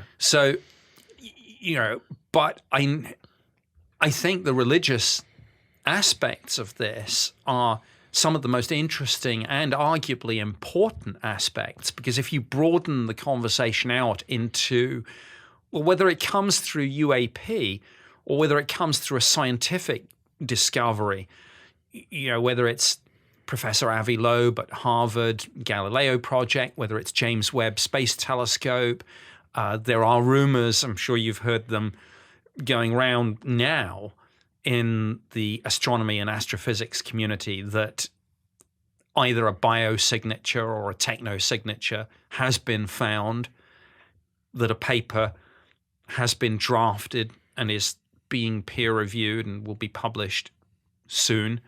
I've heard those hints from at least 3 different, fairly well-known astrophysicists and astronomers in the last few weeks.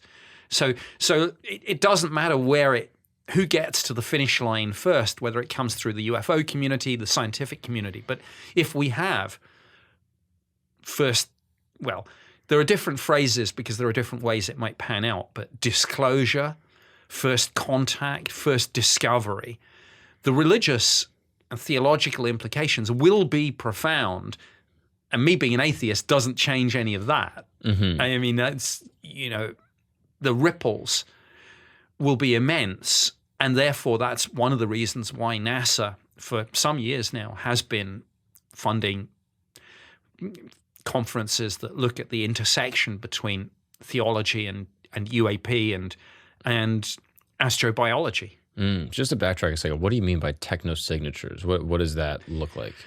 A biosignature, I guess, would be finding things like water vapor and the various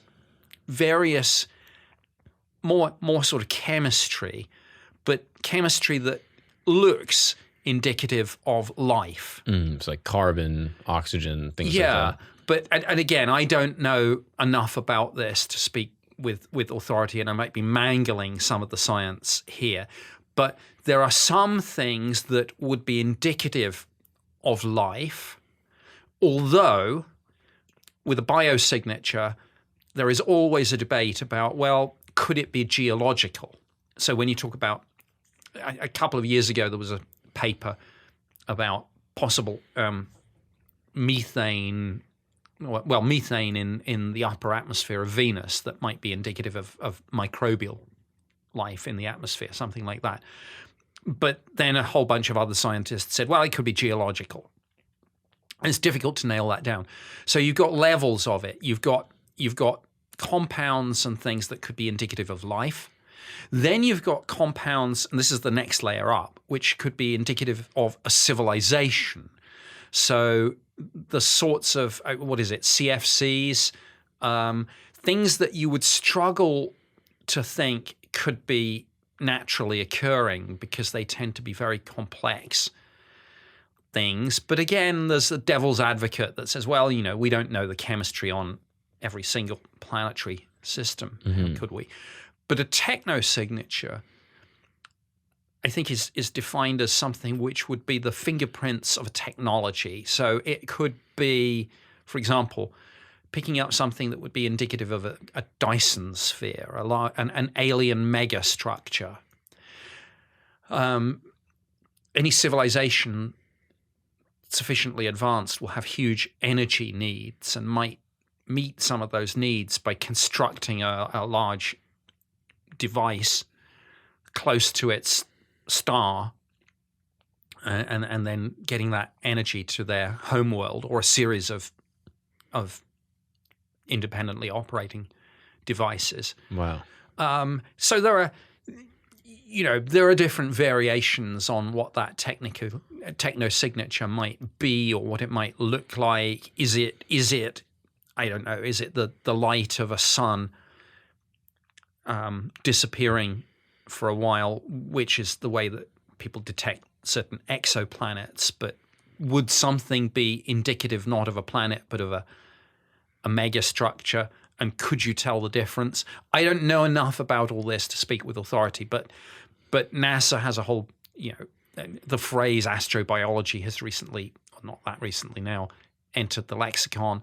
There are people who look for these sorts of things. There is this rumor that something's been found, that a paper is going to come out. I don't know whether it's going to be a slam dunk or whether there'll still be but it could be this or it could be that. But wow. But this is kind of the scientifically exciting time that we're at now, that perhaps we're just at the very edge of where, if these things exist, we would be able to prove it definitively with science. Wow. So you've heard rumors in the next couple of months there will be a paper that will disclose one of these techno-signatures, whatever it might be. Yes. Wow. And as I say, it's not necessarily going to be, hey, we found an alien megastructure. It may be, hey, we found chemical compounds that might be indicative of either A, life, or B, a civilization, so intelligent life. Wow. I don't know, but I've heard Tim Peake, the British astronaut, was one of the at least 3 people who's talked about this. There was another scientist. She was at some sort of award ceremony, and the host said something like, predictions for 2024, and she said alien life. And it was like, wait a minute, why? Wow. You know, and there are some others too. That's significant. Wow. Okay, that's really interesting. Sorry, back to the Tucker's spiritual. Tucker's spiritual. Demons. The demon comment is interesting. So I guess for you and your perspective, do you just kind of take Tucker saying that it is spiritual, quote unquote, and disturbing, just as him sort of applying, I guess, like his religious worldview to this topic and to the information he's receiving? Or do you think he's receiving different information than what you know that is I don't know, potentially like more disturbing than what you're aware of, if you had to speculate? Yeah, I don't know, because this is now 3 steps removed from me. Somebody told Tucker, and in fact, you know, probably more than one person has told Tucker something. Tucker has then processed this in the light of his belief system about the world and the universe, and so I have not spoken to Tucker since then. So I'm kind of 3 steps out from it, but it is interesting. I mean, Tucker is a smart guy, and people have clearly told him this. I suspect that when it comes to religion, his beliefs are not my beliefs, but you know, something was relayed to him that and clearly that's something.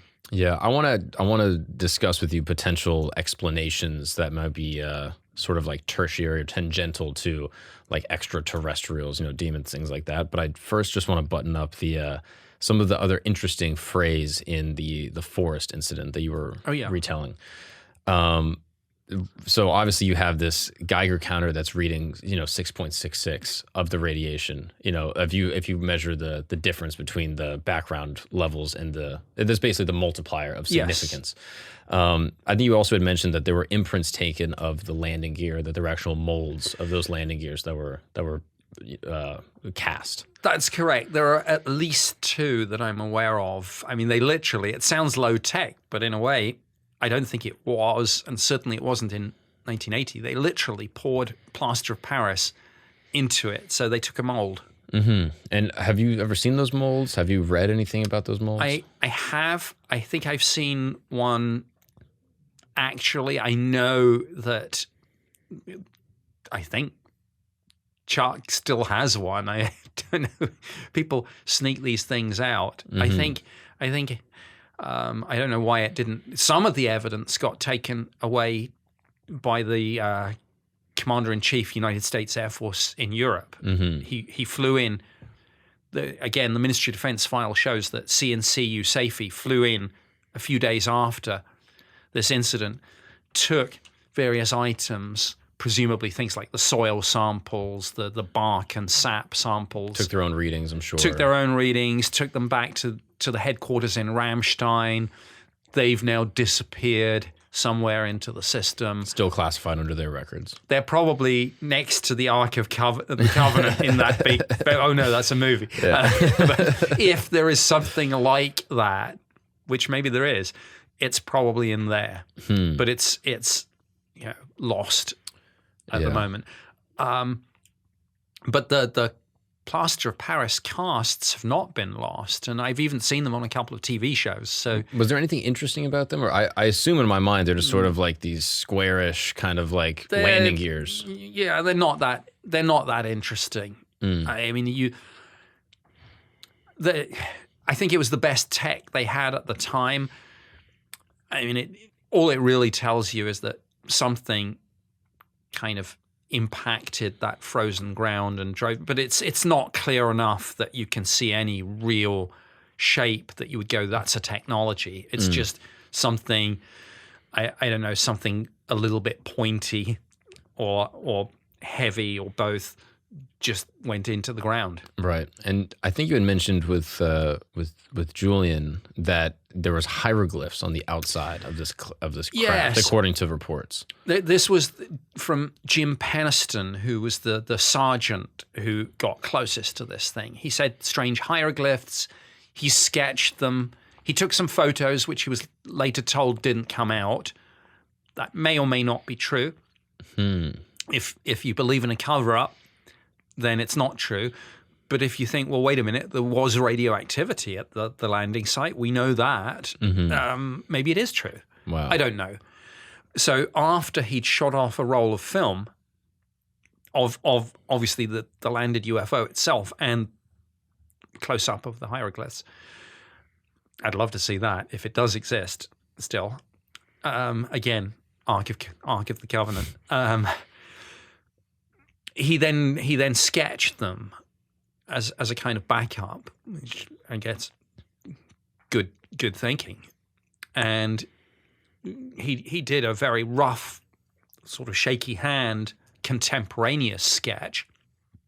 And then later he kind of did, keeping his hand more still, trying to process it, a more sort of, okay, in the cold light of day, how do I translate that into what it really looked like without me, having nothing to lean on, all of that. Wow. So again, those sketches of the craft and of the symbols are out there, but also, this is where it gets really far out. I mentioned that when he touched the side of the craft, he received a sort of jolt, and a few days later, while he was at home, he reached for a notebook and just, as if he said he was under some sort of compulsion, wrote down 16 pages of ones and zeros and promptly forgot about it, or maybe a bit of both, deliberately put it aside for 30 years. Because he stayed in the military. And it's one thing to say, as he said, look, I saw the UFO. That's fine, because his colonel saw the UFO. A lot of people saw it. Yeah. He was the only one that touched it. Yeah. So he kind of thinks, and they all have the PRP at his level, the personnel reliability program that you have to get the really high security clearances. So the only thing worse than not getting your PRP, which opens up a lot of kind of sexy jobs, is to get it and then lose it. Because that's like the kiss of death. It's like, okay, you were reliable, but now you're not. Right. And that condemns you to the rest of your career. Yeah, you can never get it back. In the stores. Yeah, you know, you'll be issuing the ration packs to people. And that's So he's like, I can talk about the UFO even while I'm still in the service, because my deputy base commander, the colonel, saw it, and it's on the record, and it's out there through the Freedom of Information Act requests that I mentioned. So the story had gotten out there, but he's like, there's no way I'm going to talk about getting some sort of compulsion and ones crazy. And zeros.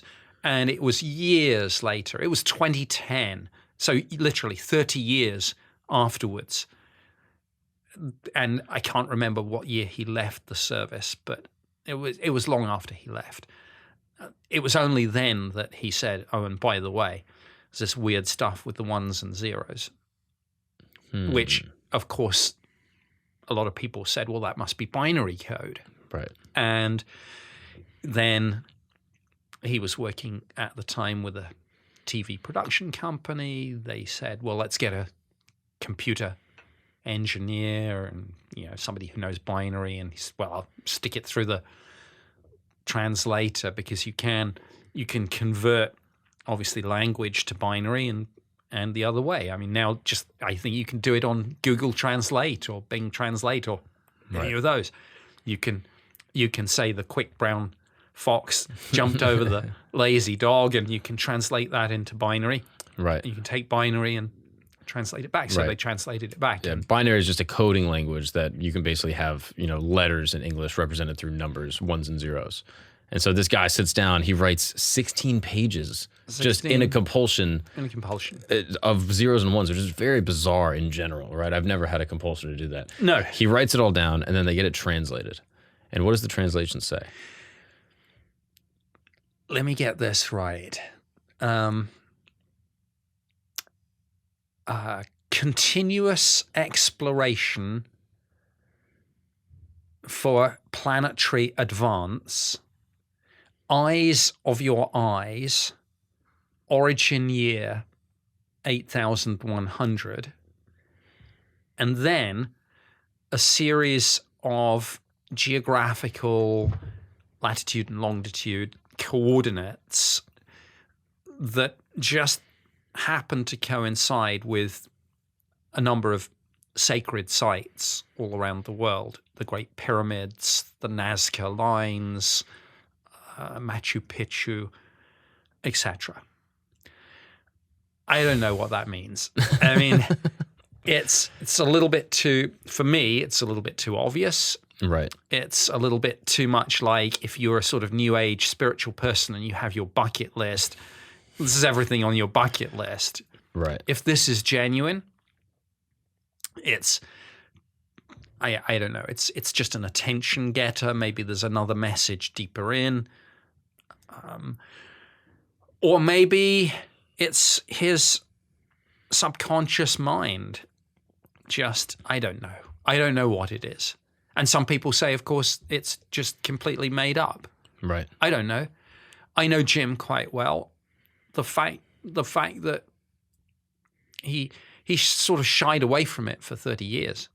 Mm-hmm. And even now doesn't really want to talk about it. He's talked about it a couple of times on a TV show, maybe, for which he's probably got expenses and these are not people seeking fame and fortune. So, he doesn't come out of this story as a hero. This goes back to something that you were saying about what do you look for in the witnesses? Do you look for someone who has an existing belief, or do you look for a person who's more apologetic? He doesn't come across as the hero in this. Quite the opposite. You could say he comes out as the guy who sat on important information for 30 years, the guy who didn't know what binary code was. If you're going to make up a story, you tend to put yourself in the hero role. Right. Or at least not in that role. And so that to me, and I know it could be a double bluff, but in terms of, well, if you were making it up, why? What would you be looking for? Fame? Fortune? He didn't get any. He doesn't really seem to be looking for anything. He's not putting himself out there with this. He's written or collaborated a book on it, but it's a very niche thing with either self-published or a niche publisher. Mm-hmm. Sort of esoteric stuff. So you know him personally? Oh, I know him, yeah. And I know Charles Holt, the Colonel. Have you seen the notebook that he wrote in? Yes, I have. And to your knowledge, do you believe that the notebook was written, 30 years ago? I don't know that for sure, but again, I believe so. Mm-hmm. And I mean, it's an old notebook. It's an old notebook, yeah. And he did. I don't know whether anyone has taken up this offer, but when somebody expressed doubt, he's like, "Well, I'm happy to have it forensicated if anyone can, do that." Mm-hmm. And I don't know that would necessarily prove, even if you could prove it was an old notebook. There'll be skeptics who say, "Well, you could have an old notebook, and maybe the ones and zeros were written later." Mm-hmm. I don't know. Is it possible that he knew binary? I don't know what the nature of coding was, or those early coding languages in the 80s. But him as a military officer, would he have had an experience in that, to your knowledge? To my knowledge, no, and he says no. Mm-hmm. he tells me what he was an expert in, and that was aircraft recognition, amongst other things. But so that's why he was quite adamant that this was something extraordinary. Again, the sudden acceleration. He was one of these people that was trained that you could show him flashcards of the silhouette, and he would be able to tell the difference between an Su-27 and a MiG-29 or whatever. I'm probably mangling the numbers. Not MiG-29. I know that's a thing. So no craft that he had ever seen. He touches it, feels this jolt, downloads this information, and is sort of like he just writes down these ones and zeros 30 years ago and just kind of sits on it. And then once he gets it decoded, it has this bizarre and sort of remarkable, unbelievable message. Yeah. How do you interpret the message? Assuming, let's just say it is what he says that it is, that he felt this compulsion, wrote it, sort of, almost inspired by some type of, external force. And he writes this message. What do you interpret each piece of it to mean? Well, continuous exploration for planetary advance sounds like this is a probe of some sort, maybe. Eyes of your eyes, I have no idea. Kind of sounds fun and profound, but really I don't know what it means.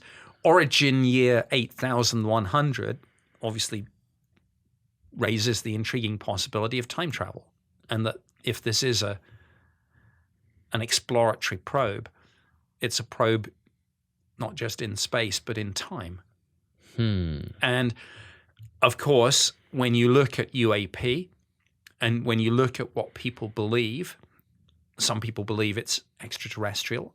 We've discussed some people believe it's demonic. There are other theories out there. Some people believe it's interdimensional. Some people believe it's something from within the Earth, a kind of ultra-dimensional, crypto-terrestrial. Do we share this Earth with other entities? That all that. But the idea of time travelers from the future is a theory that's out there. If you look into the whole abduction kind of subgenre of ufology, the entities that people report seeing, the so-called greys, they are essentially humanoid. Now, is that just our anthropocentric imagination? Or, if this is real, is that what we evolve into? Again, I don't know, but cases like this enable one to take the conversation in an interesting direction that covers these possibilities. And the other thing is, all these possibilities are not mutually exclusive. So I mentioned the ODNI report. One of the first things it said was there is likely no single one solution to this. And even within, some of it's conventional, some of it's sensor anomaly. But even if you say there's an other category that encompasses these esoteric explanations, it's not impossible that because X, you can't have Y. So, in other words, you can have extraterrestrial visitation, and you can have time travelers from the future, and you can have something coming from other hidden dimensions. Wow. Yeah, eyes of our eyes does sound like, maybe they're saying, hey, we're human like you are. We're not some type of foreign thing. We're the same. And we look different, but I wonder if it's effectively saying, like, we are the same. Yeah. Is that a possible interpretation? It is a possible interpretation. On the other hand, assuming that anyone in the year 8100 has a good historical record and hasn't lost, something, why wouldn't they just say, knowing contemporary 20th century language, this is a probe from your future, we are you? Well, I guess there are all sorts of possibilities there. It is possible that, and time travel is way beyond my, I know that there are a handful of theoretical physicists looking at it. Ronald Mallet is one of them. But And there are theories. Some people say, I can't even remember which way round it is. Some people say it's possible to go into the past but not the future, or the future but not the past. Right. From the time that you actually invent the time machine. Again, not my area of expertise. Interesting. It's interesting that they point out all of these landmarks that people are sort of fascinated with, myself included, pyramids of Giza, Machu Picchu. And I guess the implication with that is like, oh, whatever you saw here, we had similar involvement with those things.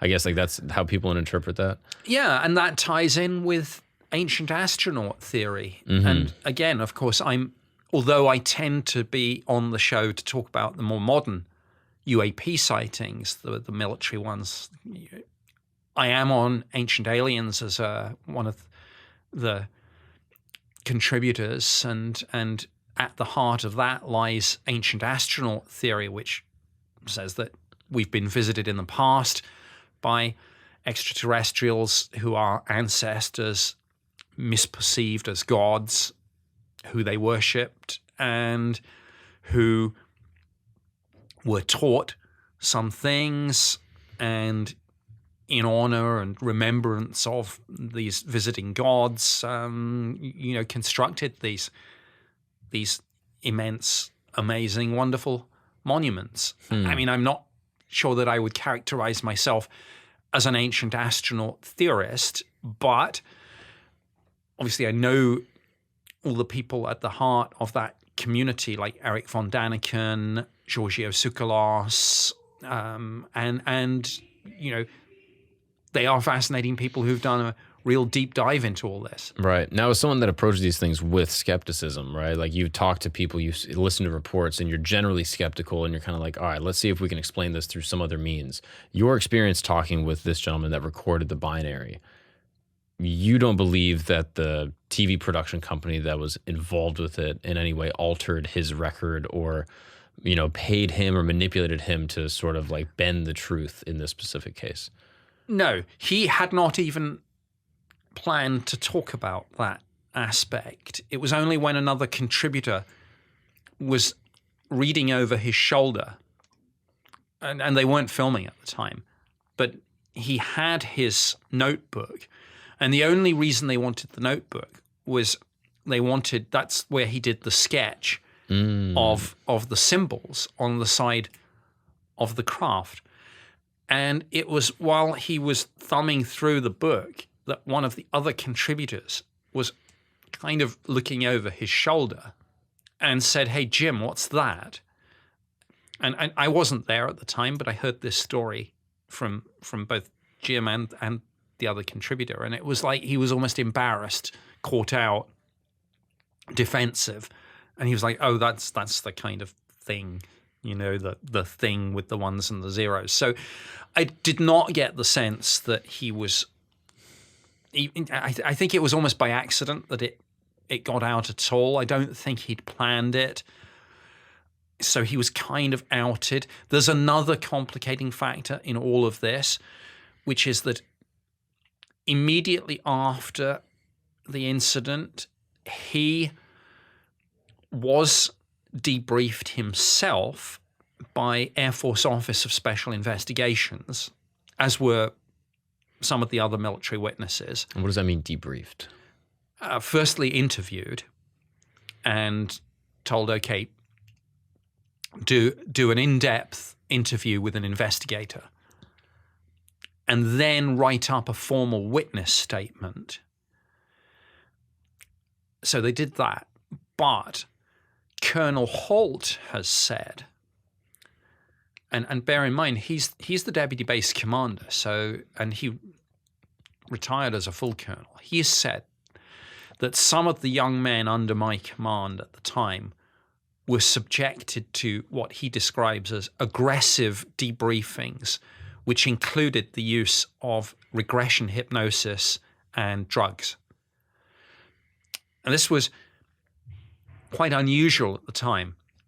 This was after the church committee. So we had this kind of dark past of MK Ultra and LSD experiments, and then the church committee looked, I think, at that and put in some guidance about, what we should and shouldn't be doing to our own people in terms of experimentation. Now, for the investigators, Air Force Office of Special Investigations, who a lot of what they do is like criminal investigations within the military, but they do some other things as well, intelligence work.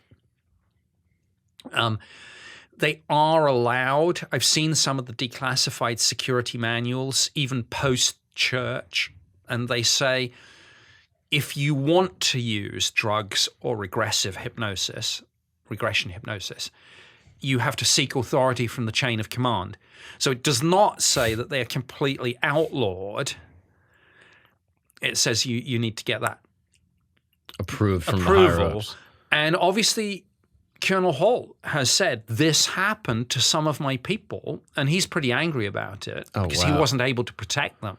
And regression hypnosis is effectively the use of drugs and hypnosis to then relive a memory and an experience to try to retell all the specific details, maybe details you forgot or didn't notice the first time around. Is that fair? Yes.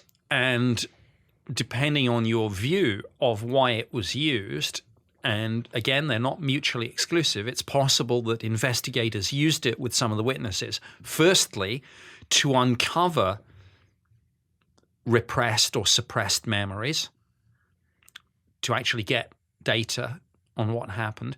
But it's also possible that these same techniques were used to somehow jumble their memories so that they wouldn't be able to accurately remember some of this subsequently in telling the story to other people, which raises the possibility that if you're looking for skeptical explanations to the binary code, that this could be nothing to do with the UFO. It could be some sort of post-hypnotic suggestion introduced by the investigators almost to discredit the incident. I mean, you can argue yourself round in circles with this. Does James, the guy that wrote all the binary, does he claim that he went through regression hypnosis? Oh, he absolutely, and it's doubly problematic because not only did he go through that Air Force Office of Special Investigations debrief, he and other witnesses, which did seem to involve regression hypnosis and drugs. And when I say drugs, I mean things like sodium pentothal. What is that? Truth serum, so-called.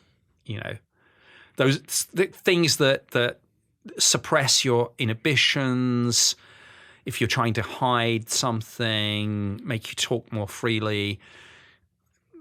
I don't know exactly how it intersects, whether you would use it simultaneously with regression hypnosis, but the idea is to bring out the story, whether you are trying to suppress it or whether you just don't remember some of the details. But sodium pentothal is like, some people you say, well, you put on the thumb screws and you could torture someone, or you can do it chemically. And some people say it's far more reliable to do it. Now, these regressive hypnosis tactics, is this sort of like fringe speculative conspiracy, or is this like documented this was done within the U.S. military at a certain time? Oh, it was done, yes. And again, Colonel Holt has said, as the deputy base commander, yeah, it was done. Subsequently, though, Jim Penniston and some of the other witnesses, John Burroughs, who was the other witness who got very close to this, they were regressed hypnotically by people in the UFO community, by researchers, afterwards, years afterwards. Civilian UFO researchers and investigators were like, well, I'm interested in Rendlesham. Would you consent to being regressed again, this time not by the chain of command, but by a hypnotherapist, and we'll see if you can remember. So all of this is both helpful but also unhelpful, if you see what I mean, because it's another level of, does this further jumble memories and add to the fact that we're now, over 40 years on. Right. Yeah, it can kind of muddy the waters, especially if you have, I've heard of people doing like, hypnotic like regressions or, past life regressions and things like that. And they truly have claimed that they're able to, through this hypnotic setting, experience things, see things, live a past life, connect with an ancestor. And just like how you and I are talking now, they will explain their experience as being completely real. They were cogent. They were, not unconscious, but they were in this therapist's office. When they closed their eyes, they saw a movie in a life that they, had never lived before. So it's not crazy to me that you can go through some type of hypnotherapy and see things that would be outside of the usual. So I guess the question is, what things when you're doing a regression are true recollections of the memory, and what things are new memories that are being implanted by the hypnotherapist or just by your mind creating a thought? That's exactly it. And of course, some people will tell you that you get what's called false memory syndrome, where memories can actually be jumbled or even created, particularly if the person doing the session asks leading questions. Right. And also depending on your personality type. When some people are more hypnotically suggestible than others, but others are, and again, this is outside my field of expertise. Sure. Some people are more imaginative. I think you would say part of it is verifiable and part isn't. So, for example, if you, coming out of this studio, witness a road traffic accident and you see someone as the victim of a hit and run and you see the car pulling away, it doesn't stop, and the cops interview you and you say, well, it was a white Prius, and I know there was a 3 in the registration number, the license plate. Then you could go to a regression hypnotherapist, whatever, and they would say, come on, let's try and draw out this memory. And that might be verifiable. And you might be aware, there was an L. And again, I don't know if that's, it's not magic, but I don't know if it's just the mind. That information was in there, and these techniques, maybe chemical, maybe hypnotic, maybe combination, can bring them out. And you could say, verify that. If you then say, oh, and by the way, I was Napoleon in a past life, you can't verify that. There's no verifiability. Only if, and I don't think this has happened, only if you say, oh, I don't know, I was Napoleon in a past life. And by the way, I don't think anyone's ever found it, but in my old library, I kept a shopping list, and it's in the middle of my book on natural history. And somebody opens up that book and it's like, wow, there's a thing from Napoleon. But I mean, that would be, I suppose, a verifiable past life thing. There's actually an interesting Netflix documentary. I haven't had the chance to watch it, but a close friend of mine had recommended it to me that kind of goes through that exact ideal. I forget what it's called. It's on Netflix, and I think it's like Near Death or something. I can't remember. Or After Death, I think is what it's called. And basically it just regales the story of this young kid who's like 5-6 years old and sees an old commercial or an old movie from I don't know, it was like the 60s or 50s, and he looks at a guy in the movie and goes, oh, that's my friend. And then he sees the Hollywood sign and goes, oh, that's where I live. And he's like this little kid, and everyone's like, what do you mean that's where you live? And he goes, that's where I live. That's where I was growing. That's where I grew up.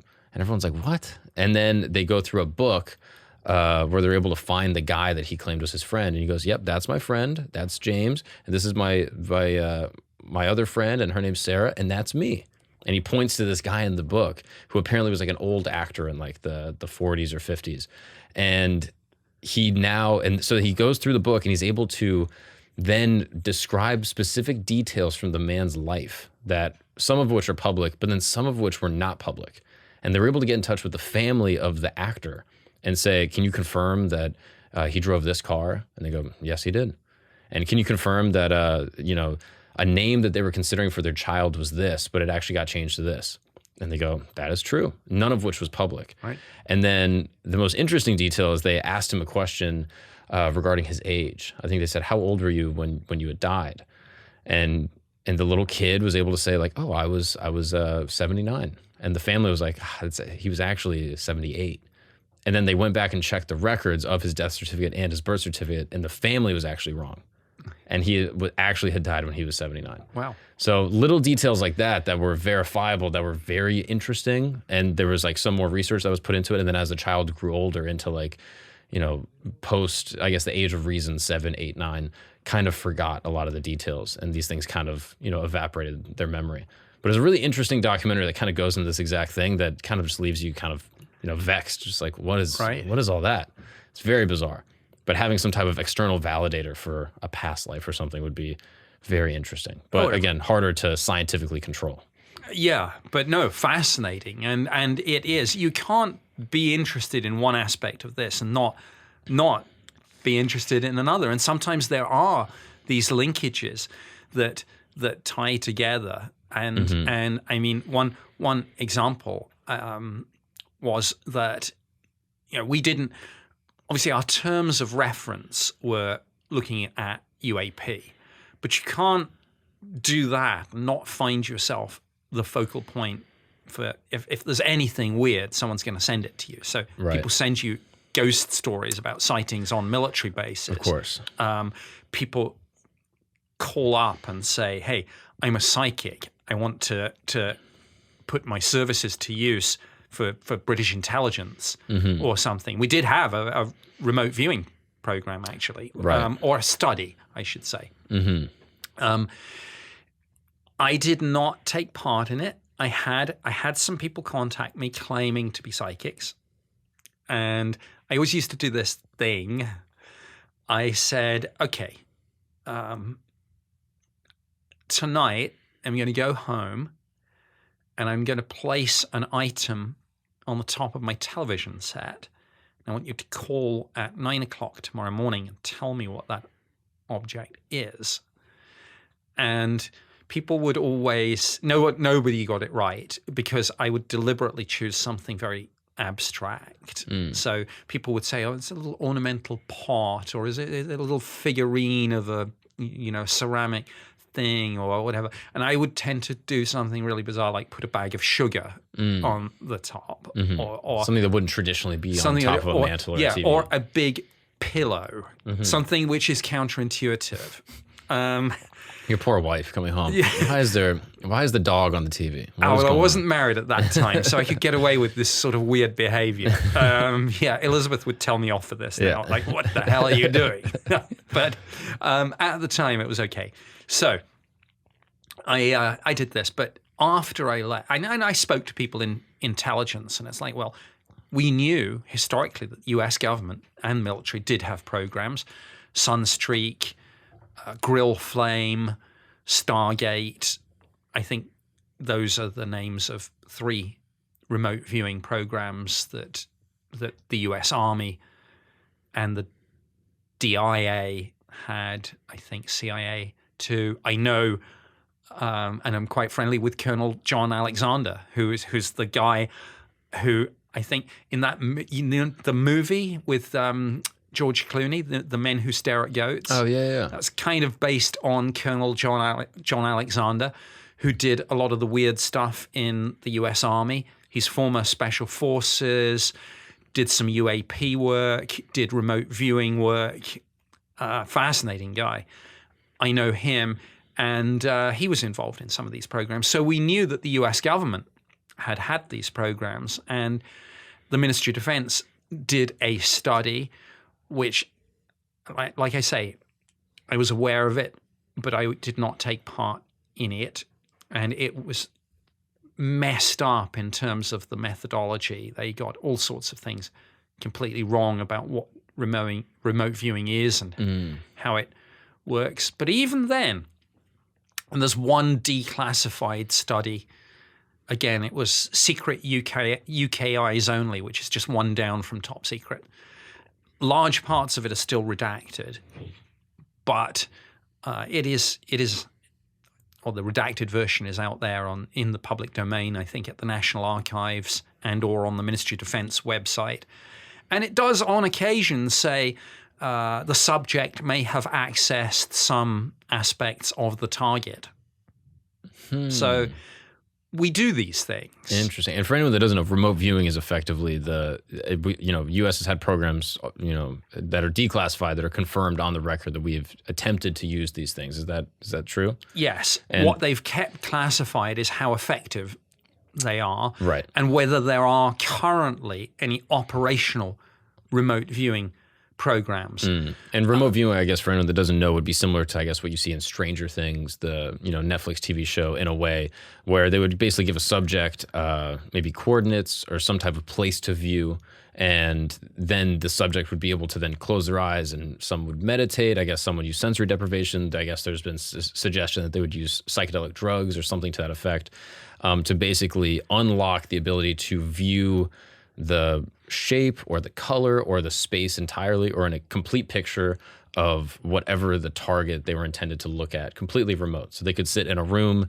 in America and look inside a room in North Korea, purely with their mind, I guess. And these programs have been declassified within the U.S. government, that they've tried to use these things. Is that a fair assessment of what it is? Absolutely, yes.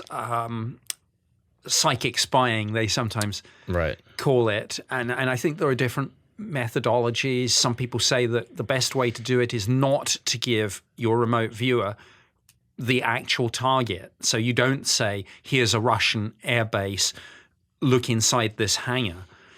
You just say, here are some coordinates. Mm-hmm. We want you to look at what's at that point. And what do you make of it? Because otherwise you lead them. Right, yeah, and you can kind of invalidate your own study. So what do you make of this? I mean, within your time in the Ministry of Defense, knowing that these studies have gone on, and I'm sure there's things that you can't necessarily say because you might have more access to some of the studies that aren't declassified, but what do you make of these remote viewing projects? Do you think there's any credence to them? They are classic low probability, high impact projects. In other words, even if you're skeptical, the consequences, if you get a hit, if any of this works, are such that it is worth your while doing it. So it doesn't necessarily imply universal corporate belief in psychic ability, but it's like, hey, let's give it a try.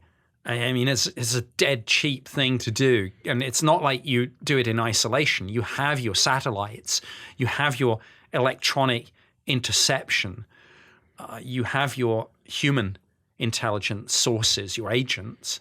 It's like, well, let's try a remote viewer. Mm-hmm. What have you got to lose? Not much. It's dead cheap compared to launching satellites. Mm-hmm. So give it a go. And if it does work, if any of it works, well, great. And that, of course, is the bit that's still classified. In your personal opinion, do you think anyone has ever remote viewed something successfully? I think so. But, and that's, I'm connected with some of the people involved in some of these programs. And even though I think the details are classified, reading between the lines, I do believe they got some hits. And therefore, I do believe that there still are operational RV programs somewhere in the system, though I suspect that to take them outside the scope of the Freedom of Information Act, I suspect they're all in the private sector with a kind of dotted line back to the intelligence community. There are ways of hiding those kind of programs. And I don't even know if there's congressional oversight. Right. Have you ever heard them testing on children? Yes. I mean, obviously in the West, that I think the feeling was that the Russians, or the Soviets as it was then, were far more advanced at this than we were in the 60s and the 70s. And just as there was talk of a missile gap, there was talk of a psychic gap, which was we were aware that the Soviets had parapsychology projects looking at not just remote viewing but telekinesis. And of course you could say that the flip side of remote viewing is remote influencing, the idea that you could use the power of your mind to do physical things. I mean, I guess real dark side stuff, you see it in the movie Scanners. I mean, you could make people's heads explode. Mm-hmm. But what if you could induce cancer? Or what if you could induce a heart attack? Or what if you could change someone's mind? Or I don't know. But again, low probability, high impact. It's relatively cheap to do these programs. If you compare them to the huge, like big projects of introducing a new type of aircraft or launching a ballistic missile submarine or designing and launching a satellite, having a little bit of research into parapsychology, remote viewing, telekinesis is dirt cheap.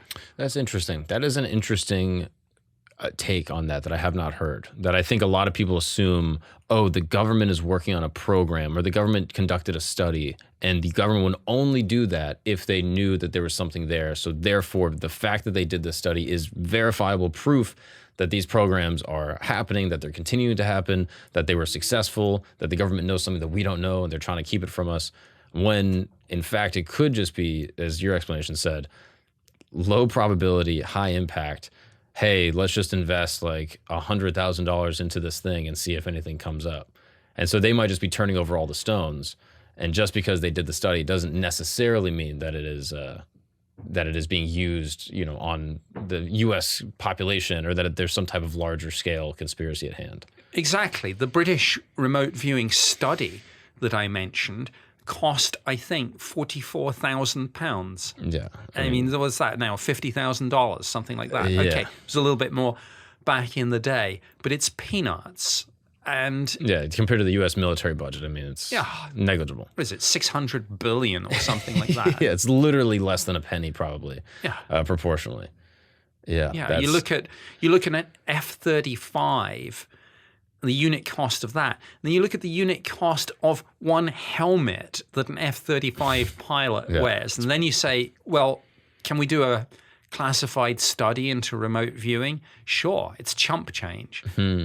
That's interesting. So that gives me a little bit more perspective on why these studies happened. And just because they happen doesn't necessarily mean that they're, that they know something. It's have a go, you never know. Interesting. So I guess your personal opinion on it is like, I guess you're not completely sold. I'm not completely sold, but I completely sold on the idea that we should be doing these things. Interesting. Now, were there any other details of the Rendlesham Forest incident that we didn't discuss that you think are of particular interest? I don't think so.